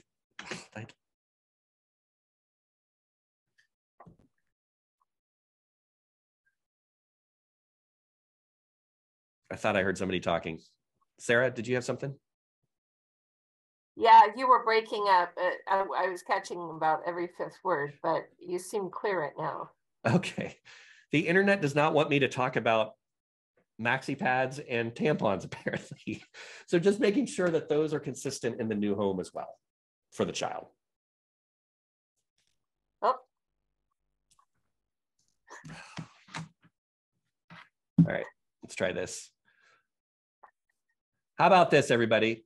Let's take a 10-minute break. We'll come back. So go to the bathroom, and then I'll try to figure out this internet stuff. So I'll see you back here at 10:45. Okay, everybody, welcome back. Sorry about that. I just reset my router. So hopefully that should take care of the internet problems that we were having. So, okay. So then last couple of things here, food preferences. So this is just really simple. What they like for breakfast, what they dislike, right? So breakfast, lunch, dinner, snacks that they like, snacks that they don't like, sweets that they like, sweets that they don't like, although I don't know very many children who don't like certain sweets, except maybe licorice or, you know. And then finally, just anything else when it comes to food. Oh, there should be one more. I need to work on the formatting on this a little bit.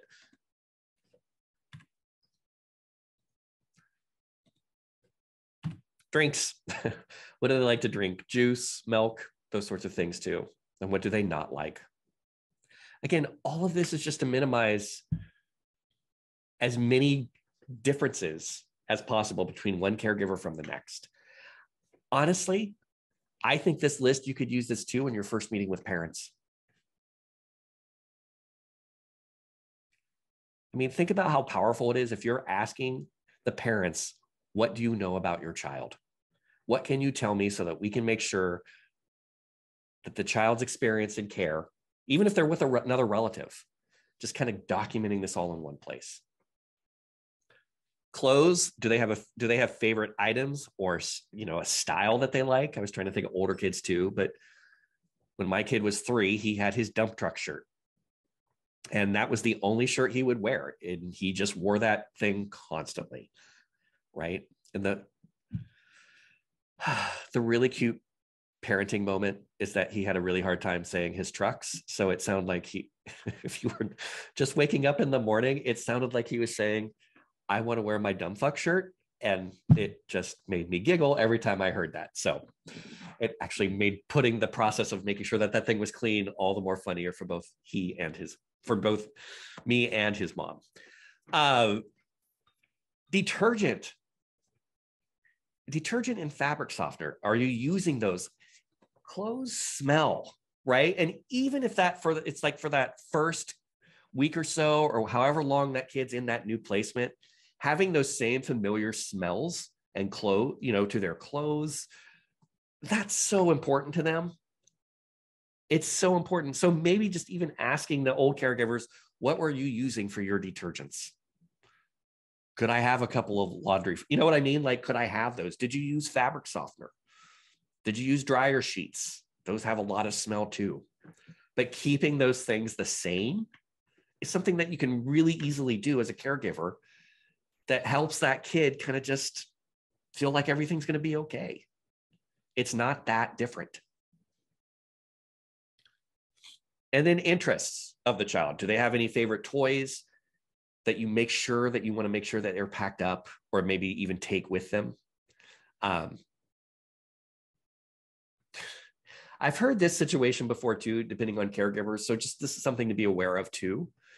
But sometimes foster parents in particular think that any toys that the kid had while they were there are theirs, meaning the foster parents, and not the child's.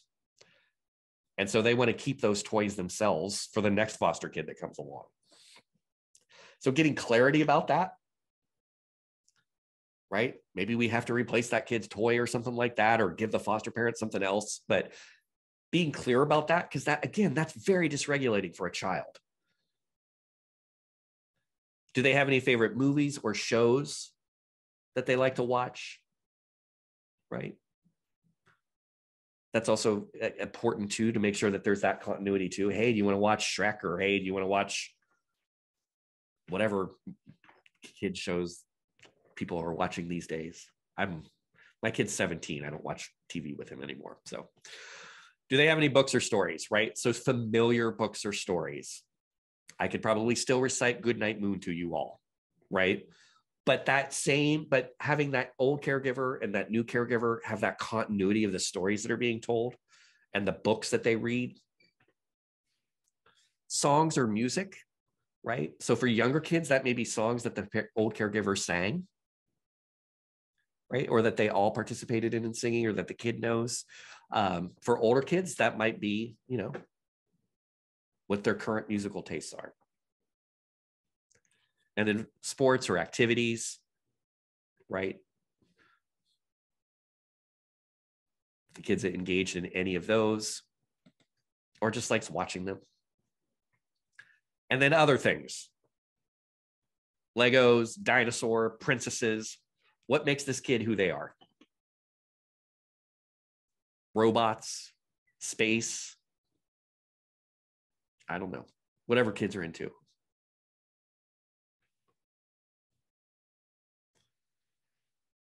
And then finally, pictures, keepsakes, and mementos. So there were some comments in the chat I saw earlier about kind of what are these life book things? So a life book used to be something that it was a big deal about 20 years ago in child welfare. They would basically make a scrapbook for the kid that they could take with them from placement to placement. We don't do that formally anymore, but that doesn't mean that the kid isn't going to have things to remind them of previous caregivers, including their parents. So making sure that we're taking pictures, any keepsakes, mementos, and let those go with the child too, and make sure that we're not forgetting them. And again, I'm thinking too, like if the old caregivers are helping pack up the child, talking about, why these things are significant to you, or why do you want, what should we tell the new people about? And then just anything else.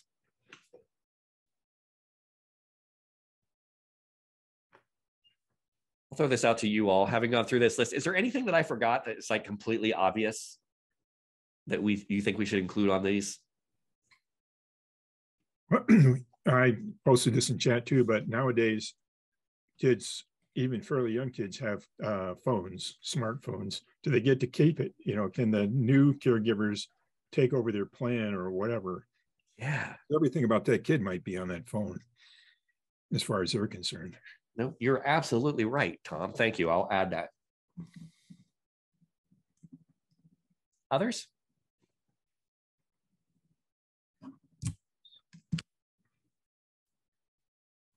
Just to piggyback on that is that they may have been using the computer at the foster placement, and it may have their password stored, and helping them transition over to the new home, taking that into account. They might not think about it, and they might just jump on and think that it'll be there for them, and it's not going to be there for them.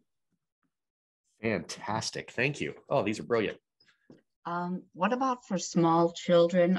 Bedding sometimes is kind of important. Like you said, the princesses, Legos, they've been sleeping in those every night. So if they're sleeping in the same bedding, it might help to have the old caregiver give along the bedding to the new caregiver if they're the same size, or even just the bedding for the smell of it. My daughter used to sniff her blanket all the time, and she had to have that blanket. It didn't matter what bed she was in, but that was how she soothed herself to go to sleep. And I would think these children would need that even more so. Oh, well done, you guys. Bedding and pillows.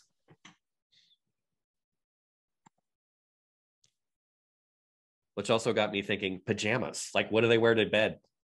So. And maybe how they like to sleep, like to music or to a nightlight or. Oh.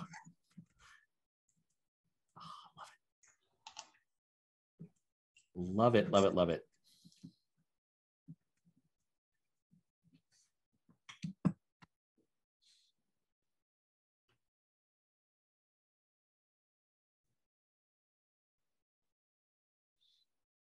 Anyone else? All right. So one other thing that I'm hoping that you can talk about with your kids' caregivers when you're doing a transition is just a very, very basic. All right, daily schedule. What's that look like? And so I'll put that in chat as well.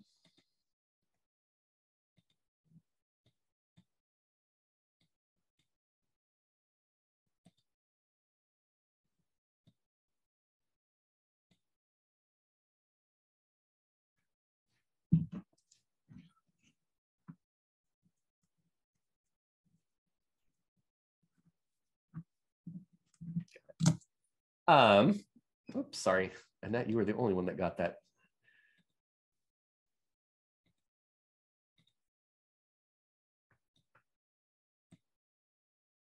Just a really simple daily schedule, right? And thinking about what that looks like and just fill that out.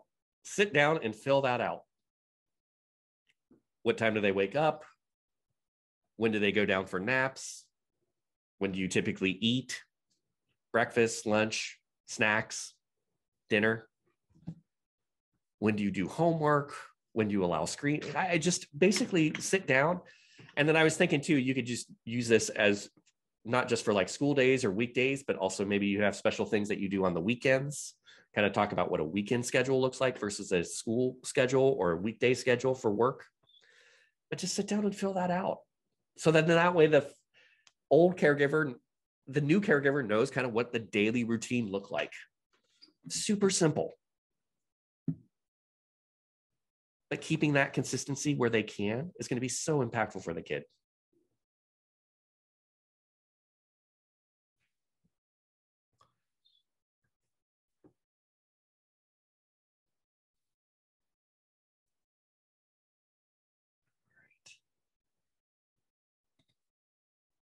That I think.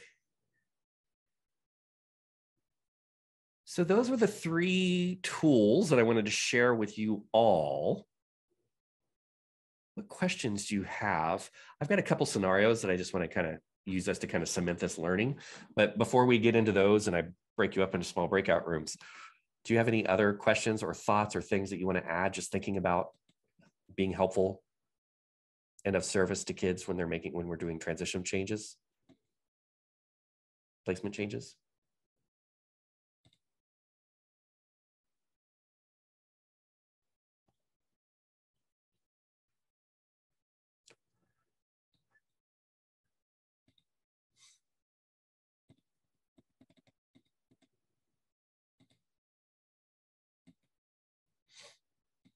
All right, well, let's try to cement this learning with some scenarios. So I will put scenario 1 into the chat, but I'll also read it too.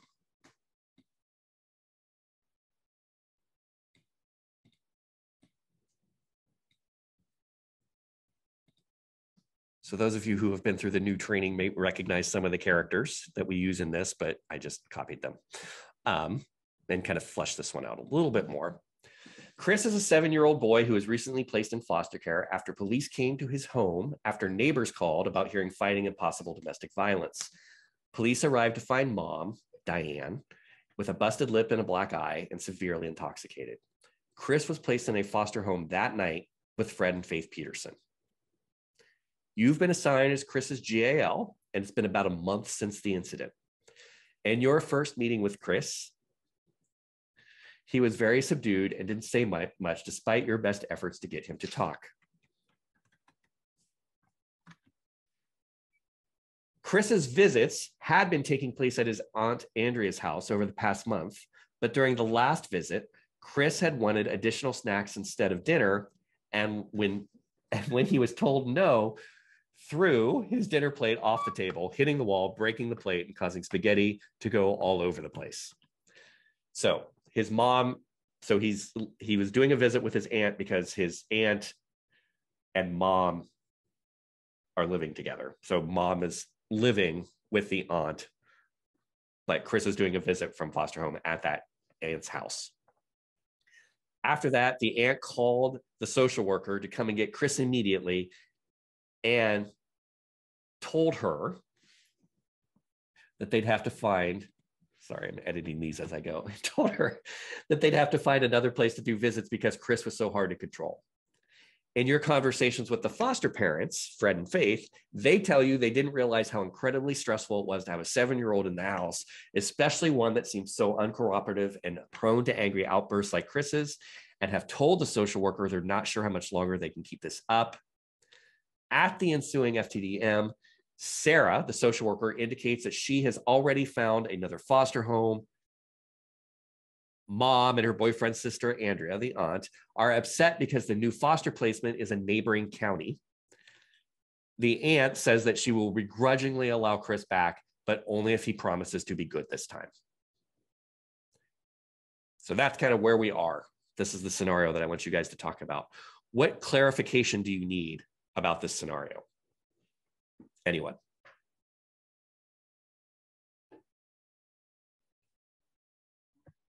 Is mom is living with Fred and Andrea, right?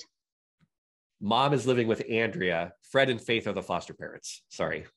Oh, okay. So, okay. Yep. Got it. So Chris was just coming over to do a visit with mom at the aunt's house when the spaghetti incident occurred. Nancy?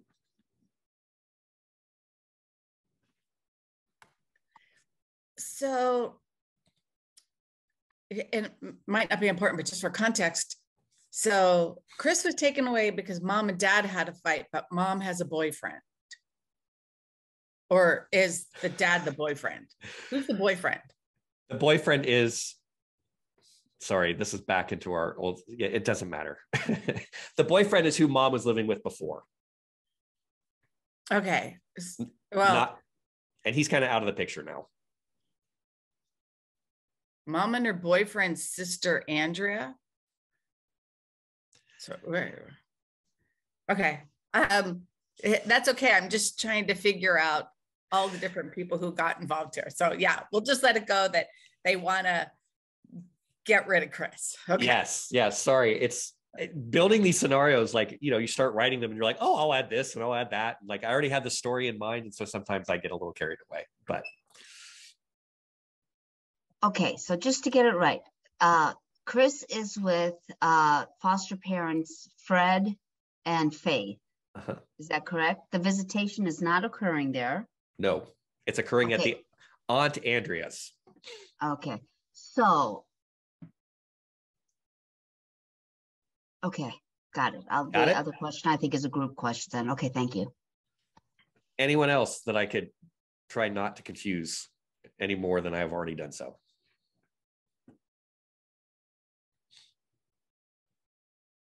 All right. I'm going to put you into breakout rooms, have a brief conversation. We'll do that for like 10, 15 minutes. And I just want to come back and kind of hear what you guys have to say about where do we go from here, kind of what you're thinking.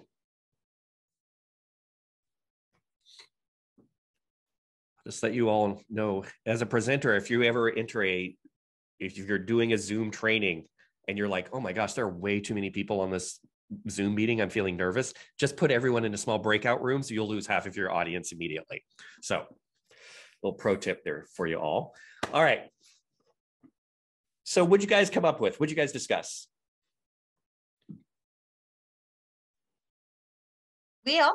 we still had questions because it's just a scenario, so we didn't know a lot. But the first thing that we stated is we needed to find out more information. So we needed to be talking with Chris. We needed to find out about mom. Is the boyfriend still in the picture? Has this been a history, a pattern for this mother, and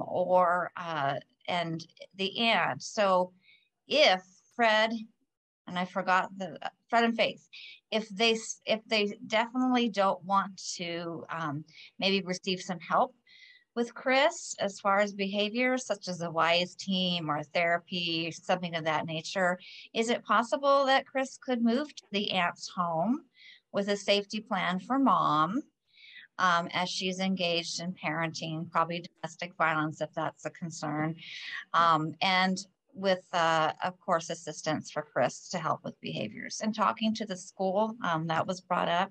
Is he having behaviors at school? What do they do when he does that? And mom would be very important in this scenario because, mom, what have you seen? How do you handle these behaviors? What works best for him? So that and then I want to ask the social worker, so you have somewhere else for him to move. Is that a relative? Is it, I mean, what are we talking about? I'd hate to see him move to another county or another school. So that's why I would still be looking either at Fred and Faith getting the skill sets they need to help Chris, and or Andrea, the aunt and mother. Thanks, Ann. Anyone want to add on to that?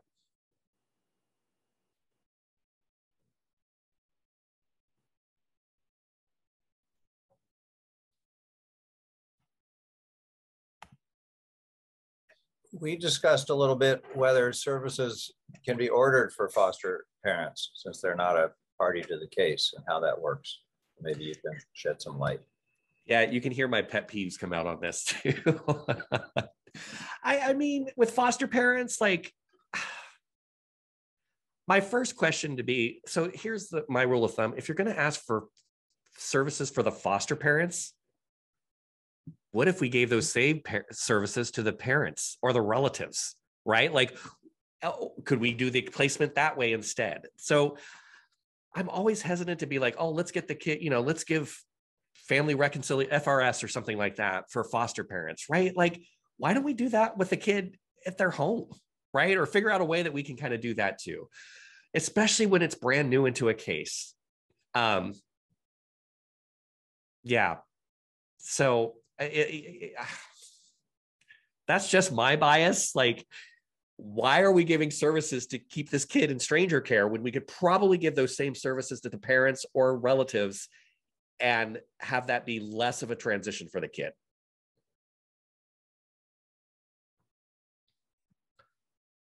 I agree. Thank you, Ryan. But I do think there's times where parents just aren't ready. And I do think there are times where looking at family dynamics, the family isn't ready, because it definitely sounds like if we're struggling to have visits in the home already, I can't imagine, because I am really big, if we can move a family, let's move a family. But I do think sometimes families need time to heal from the grief of the trauma of the state coming in and removing their kiddo. And sometimes when you get a case, you have advocates, GAL, this person, attorney, and then trying to throw the kid back in the home it's too overwhelming. And I've seen so many times where parents just fail because they were overwhelmed. So that's kind of we talked about in our group was possibly doing FPS with the family first, and that's only to preserve that placement. And I suggested FPS only because FPS literally is really, you can make it to whatever you want. So if the goal is even just saying, hey, helping him transition to visits with grandparents or at aunt's house or preparing, like the goals can look however the goals you want to look. I think people think a lot of times FPS is these generated, already articulated goals, but you can really make it however you want. And I have had a situation like this where what we did was put FPS in the caregiver's home, but then that same FPS provider transition with the family. So it was a perfect transition because she had all the knowledge of the kids, and she started working with the parents before we transitioned the kid, and then she was starting doing therapeutic visits.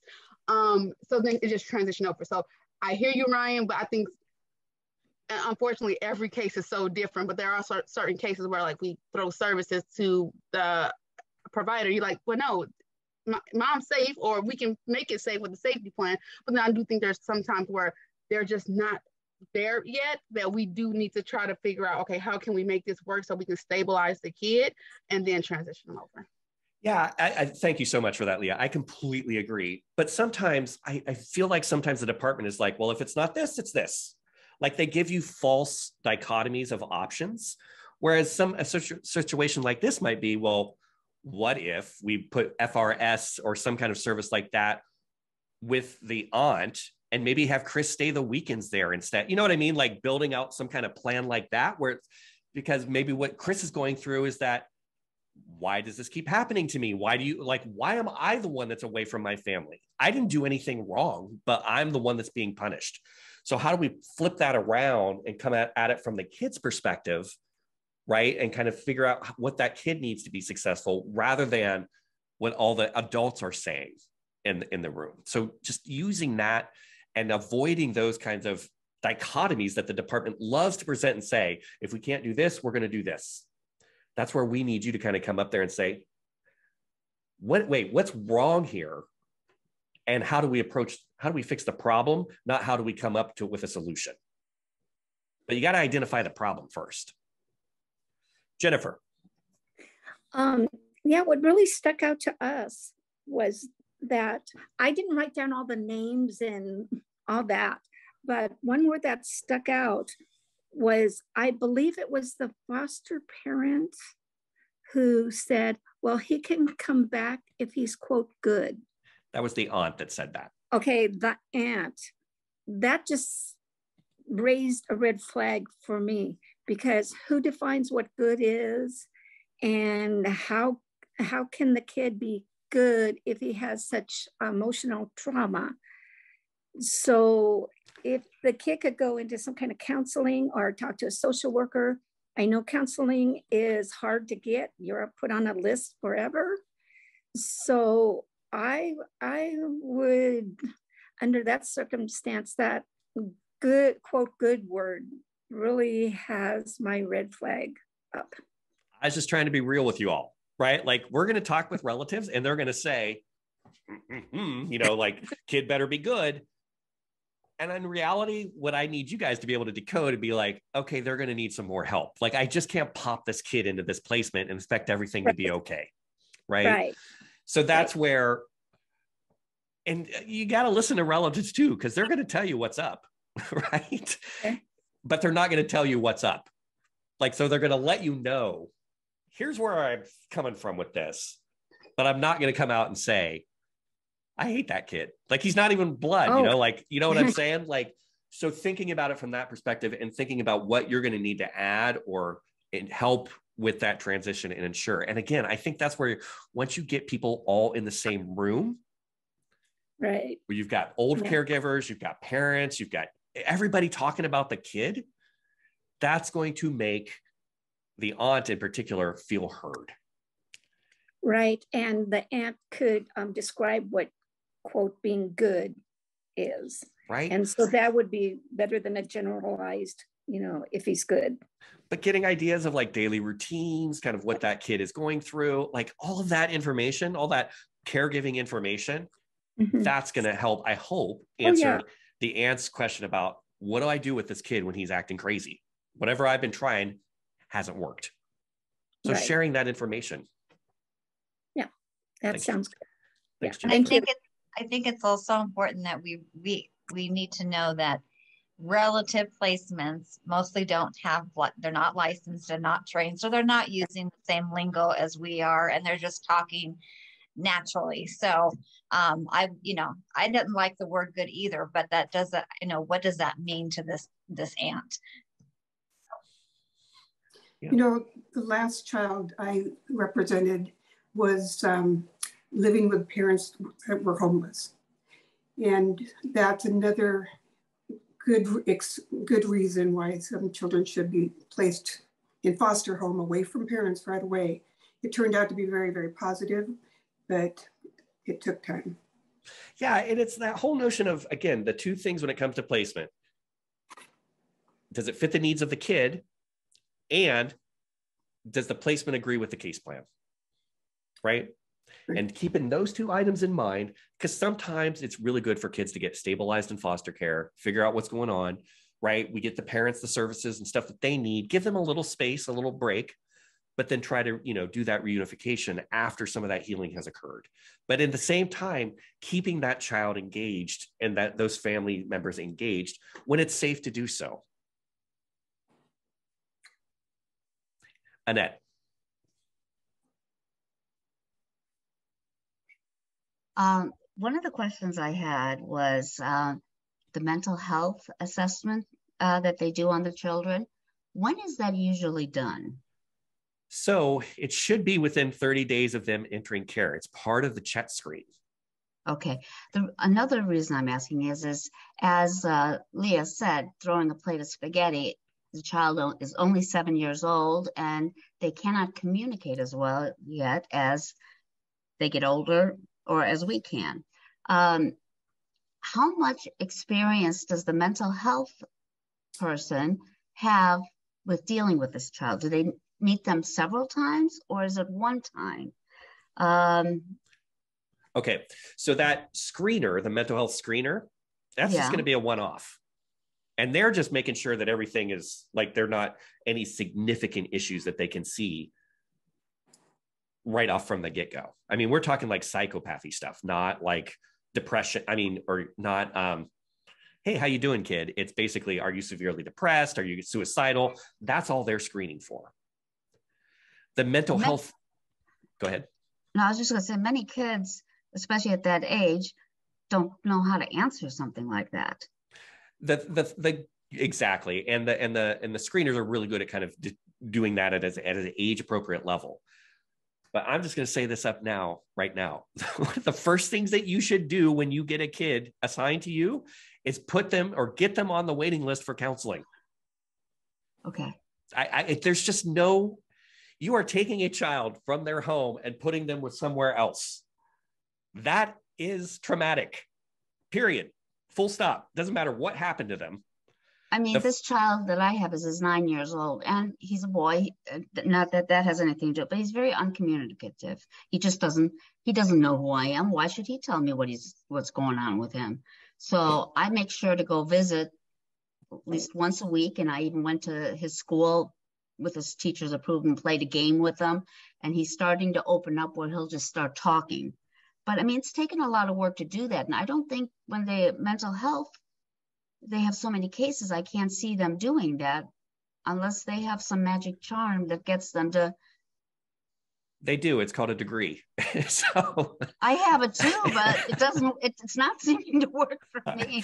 Well, and that's just it. Sometimes kids get along better with that's where I'm saying, but like getting them into those therapist appointments too. It's great that they have you, Annette, but getting them that kind of professional counseling as well and building that rapport so that as this child is going through these different transitions, because they're going to come out, right? The first thing is they get pulled and then eventually we're going to put them back.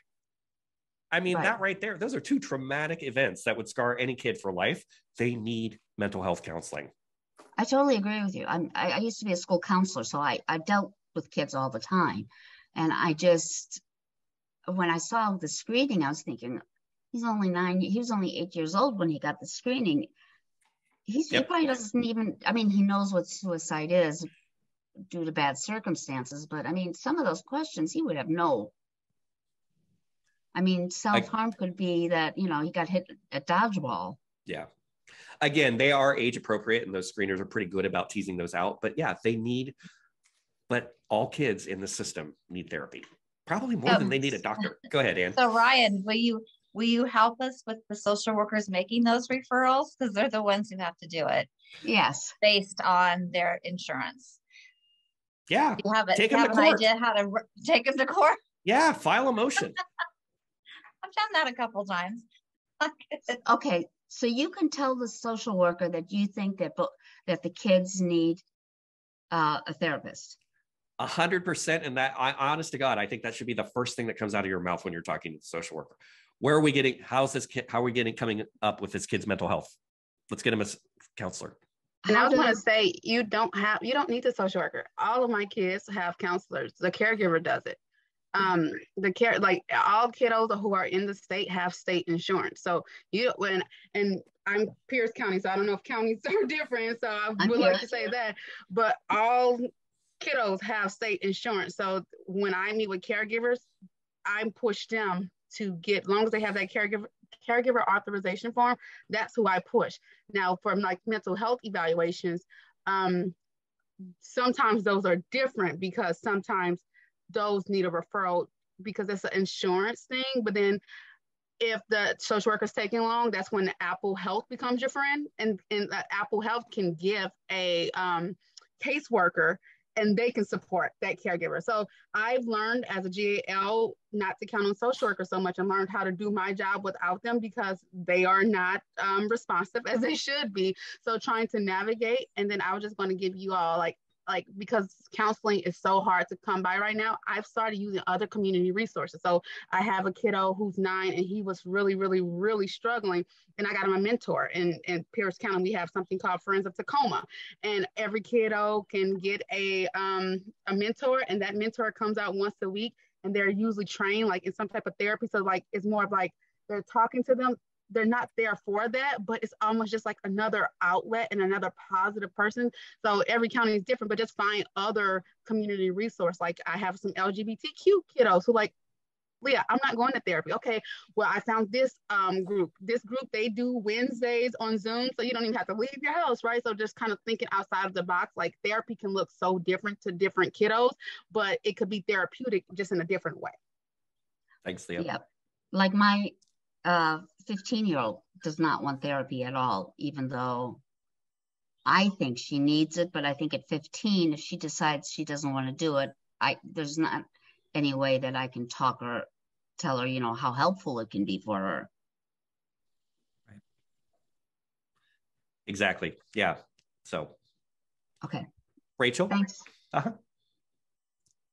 I have a separate question, but I was going to say also for that age group, I volunteer on a crisis line here in Kitsap County, and things like that might be another resource that we forget about because we think those are overrun, but there's some quieter local ones that are often really helpful, and ours provides case managers and mentors. So if you're ever, that's Coffee Oasis if anyone's interested. But I had a question about therapy. I have a 3-year-old who's like waiting for a more formal acute stress report. But what happens if, you know, at 3, I know there are forms of therapy that might be recommended and so on. But what happens if, say, in 2 years' time, this little guy goes home and the parents don't follow up with therapy? Then are we just like, sorry? Or No. does the social worker follow up? I just wondered. No, but that is, again, another reason why to always include the parents when you're making recommendations and talking with them about anything, right? And saying, hey, we're recommending that this kid go to therapy. Here's why. What are your concerns? Can you tell me about it? Because they're the ones, we've only got the kiddos for a little window of time, right? Like where we've got people and we've got the court that says, do this. But you got to build that, like if they are going home or with their caregivers and building that part of the relationship, basically you're turning on the parents too. Your kid's going to need this, right? There's a lot of tension between mom doesn't think kiddo needs a bunch of things that other people do, tests and follow up and so on. And contacting her directly to maybe help her work through that is not encouraged from my perspective too much. So I kind of was curious how other people deal with that when you're like great social worker, all of that, but I feel like I can't really advocate verbally. I don't know how to explain that. Yeah, no, a couple things that I want to suggest and just ways that you can try. Think about giving her the information differently. Yeah. So not just telling her, but thinking about maybe if I put it in writing. Okay. Yeah. That's a way. Or here's another one. These are like management tricks too. Hey, mom, can we go for a walk? Yeah, I feel like I'm not really necessarily able to access in person. Okay, that's fine too. But just thinking about a way to engage them physically at the same time to kind of get that other side of their brain working. Thank you. The other thing is use the group. Use the current caregivers, next, family. Ask the department, hey, could we have a shared planning meeting where we invite everyone to have the conversation and use that so that it's not just all these constant one-on-one conversations. It's a lot easier to tell somebody no. It's very difficult to say no to a whole group and not have that group kind of weigh in. They're all going to take turns and try to figure out a way to convince how that works. Use the group. Great. Thank you. I appreciate it.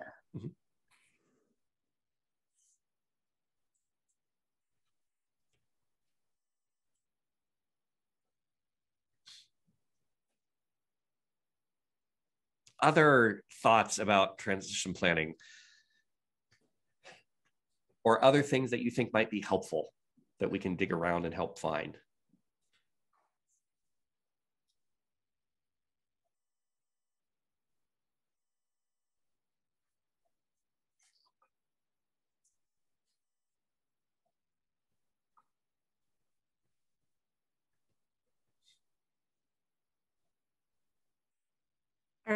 Ryan, are we still talking about the scenario?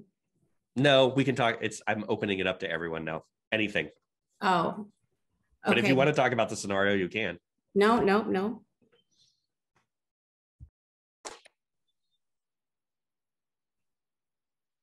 In Spokane County, we have a lot of support from our supervisors at the CASA network.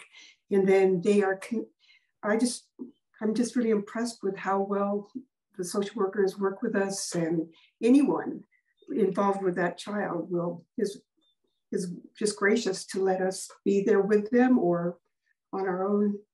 Anyway, that's one thing that I just want to share. That's great to hear, Cheryl. Yeah, every department's kind of got their own problems and positives too. So it's glad to hear, at least in Spokane, it sounds like things are a little bit better than maybe they are statewide. So Mary, your hand's up. Yeah, I just wanted to share what Pearl and I came up with. And obviously, there's not good communication between the parties, because if it was the first time the social worker heard about the discipline problems, then, they're obviously not communicating. And so scheduling the FTDM as quick as possible, that's the first step. And discussing whether or not there's a mental health assessment, and his medical history. We might have some medical issues going on. We need to ask these questions. And then also what's going on at school. What we not that we need to diagnose what the root cause is, but if there's something blatantly obvious, we should all be aware of it. So I just want to say, I think too, the blatantly obvious piece is that Chris is living with a stranger, right? Yeah. And right. so I don't know, I would be pissed too at 7 and thinking about that. And that's how I just would respond. Nobody's listening to me. And so, we started this training with that whole, it takes 6 or 7 different placements before the kid goes into BRS. I think so often we're wanting to jump into BRS placement or analyze this kid or think, oh my gosh, there's something wrong with this kid. Yeah, we took them from the only home that he's ever known. That's what's wrong with him. He's having a very normal response to that. Just like any of you would if somebody came and said, hey, guess what? Tonight, hop in the car. I'm giving you over to we're taking you to a different house for your safety. Yeah. And also that with the 2 different households, how big of a swing is that in the discipline and the rules? So it's got to be very confusing. and frustrating. So yeah, that's why I was giving all those sheets to you guys, right? So you can kind of ask the question. Like, we just assume that everybody's discipline is right, but we never have a format to have those conversations. So Debbie,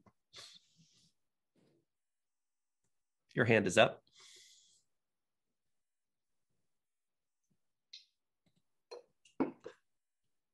Place to say this. I have, if I can talk about my case for a minute. Sure. I have a child that I've been with for 6 years. He's had 31 placements, 14 social workers, and 10 therapists. How do you undo what's been done to, or prevent, I mean, to go along with what we've been saying? I think everything that you just talked about is a good way to prevent what's happened to the child that I've been working with, because he's just been dropped from everything and is headed for extended foster care. He's been in BRS places, he's been in group homes, he's been in individual places. His behavior is atrocious. And I think it all stems from the lack of all of this that you've just been talking about. Debbie, nobody ever did any of these things with him. Exactly. Have you contacted FCAP yet? Yes, he's had an FCAP. Are they helpful? It was about a year and a half ago, and their recommendation was not to get him into any kind of permanent placement for 6 months, and that was a year and a half ago. He was in a group home, and it shut down for I don't know what reason, and he was doing really well there, and things have just gone to pieces since then. So I think what you're trying to do here is incredible, and I hope more people will pay attention to this, because this kid it makes me really angry that he's gone through this system and the system has not done anything to help him, really. I call FCAP again, Debbie, and say, okay. I need we need to look at this again, because he's still here. Yeah, he's 16 and a half now, and he's had 10 placements since his last court thing, and that was in June. And his next court hearing is next week. Call the ombudsman's office too. You need to get some help. What county are you in, Debbie? Pierce. Okay. So like I said, he's on his 10th or 11th social worker. The last counselor he had dropped him because he wouldn't participate. Because he just doesn't want to talk anymore, and nobody ever helped him through that process. Even though he started with a counselor when he was 8, his parents are both deceased, so there's no parental participation at all in this. Families decided they don't want him because of his behavior. So where do you go from here? What do you do with a kid like this who's been misrepresented? I don't know. I didn't mean to throw this at everybody, but since we're talking about this, and this would have helped this child, what do you do now?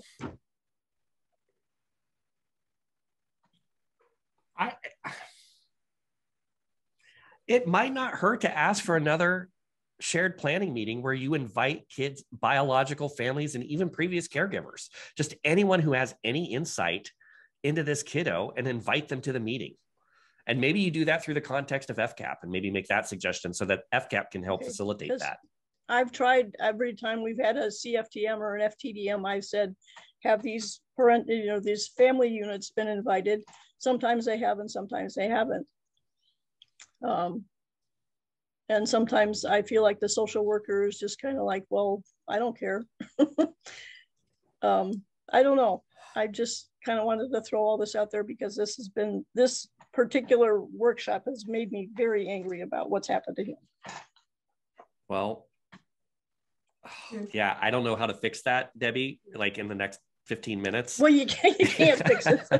I just wanted to get it out of my system and get it off my chest, and say thank you for doing this, and this needs to be a part of everything that happens, so this doesn't happen again. Thanks, Debbie. All right, Rachel. I feel like this is our therapy. Debbie, I'm so sorry that situation has happened. I was just going to share just one snippet that I keep in mind with my own kids, and then other kids in the situation is the difference between stress behavior and misbehavior. And just always have that, because I think most of the time it's dysregulation and stress behavior, especially with these kids, but a lot of kids. Thanks for sharing that, Rachel. Annette? In my counseling training and background, we were always taught that relationship is the most important thing between a therapist and a client. Maybe this therapist and your client were just not a good mix. Is it possible to start again with a new therapist because they might click better? Because we don't click with everybody either, and that just may not have. They talked about that. That was an option that he was given, and he said no. I'm done, basically. So he was given the option to meet with another therapist. He's working with a WISE team right now, and he is. But the therapist there just changed, and he was just getting used to developing a relationship with the first one. So now he's got to start all over again. But he's really into. He's made a good relationship with the peer person on the WISE team. So I think that's really good. And maybe that'll help and get him somewhere more positive. Yeah, that supportive adult. Yeah, thanks, Debbie. Yeah.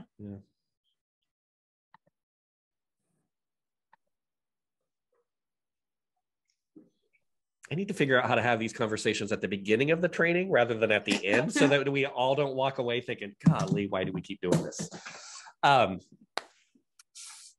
I would really appreciate any feedback that you have about these materials that I've passed out. Please try to use them, right? Like, sit down. I feel like so many times folks just say, well, go do this, like go be an advocate. And so I'm trying to get you guys some more resources and some more tools so that when you are in those meetings and everyone's looking at you and you're like, this doesn't feel right, or I don't think we're asking the right questions, now you've got some words that you can use and a process and a guide. So please let me know how those are working for you. Let me know any reactions that you've had, because I have no problem yelling at the department. So, but let me know kind of how this all plays out. And again, just trying to get as many caregivers in the room as possible for that kid, and not thinking about them as like, okay, well, that chapter's over. Now we're moving over here. Like, that is so dysregulating and so disruptive for a child. We need you to provide that continuity of caregiving and making sure that that's present. That's how we avoid these 31 placement moves. Ugh. So, anything else before we call it a day? I don't know if Debbie's seen my chat, but if she's truly struggling with that case, and I think she said she's Pierce County, you can bring it to case consults. Just talk to, I don't know, I don't think I know you, so I'm going to assume you're an advocate. But talk to your advocate soup, and on every Wednesday and some other day, twice a week, we do case consults where we just talk about those frustrations, and then the GALs, we all give you recommendations based on what you tell us. So you can always come to that, and we'll be there to support. I always try to make sure I go. Thank you.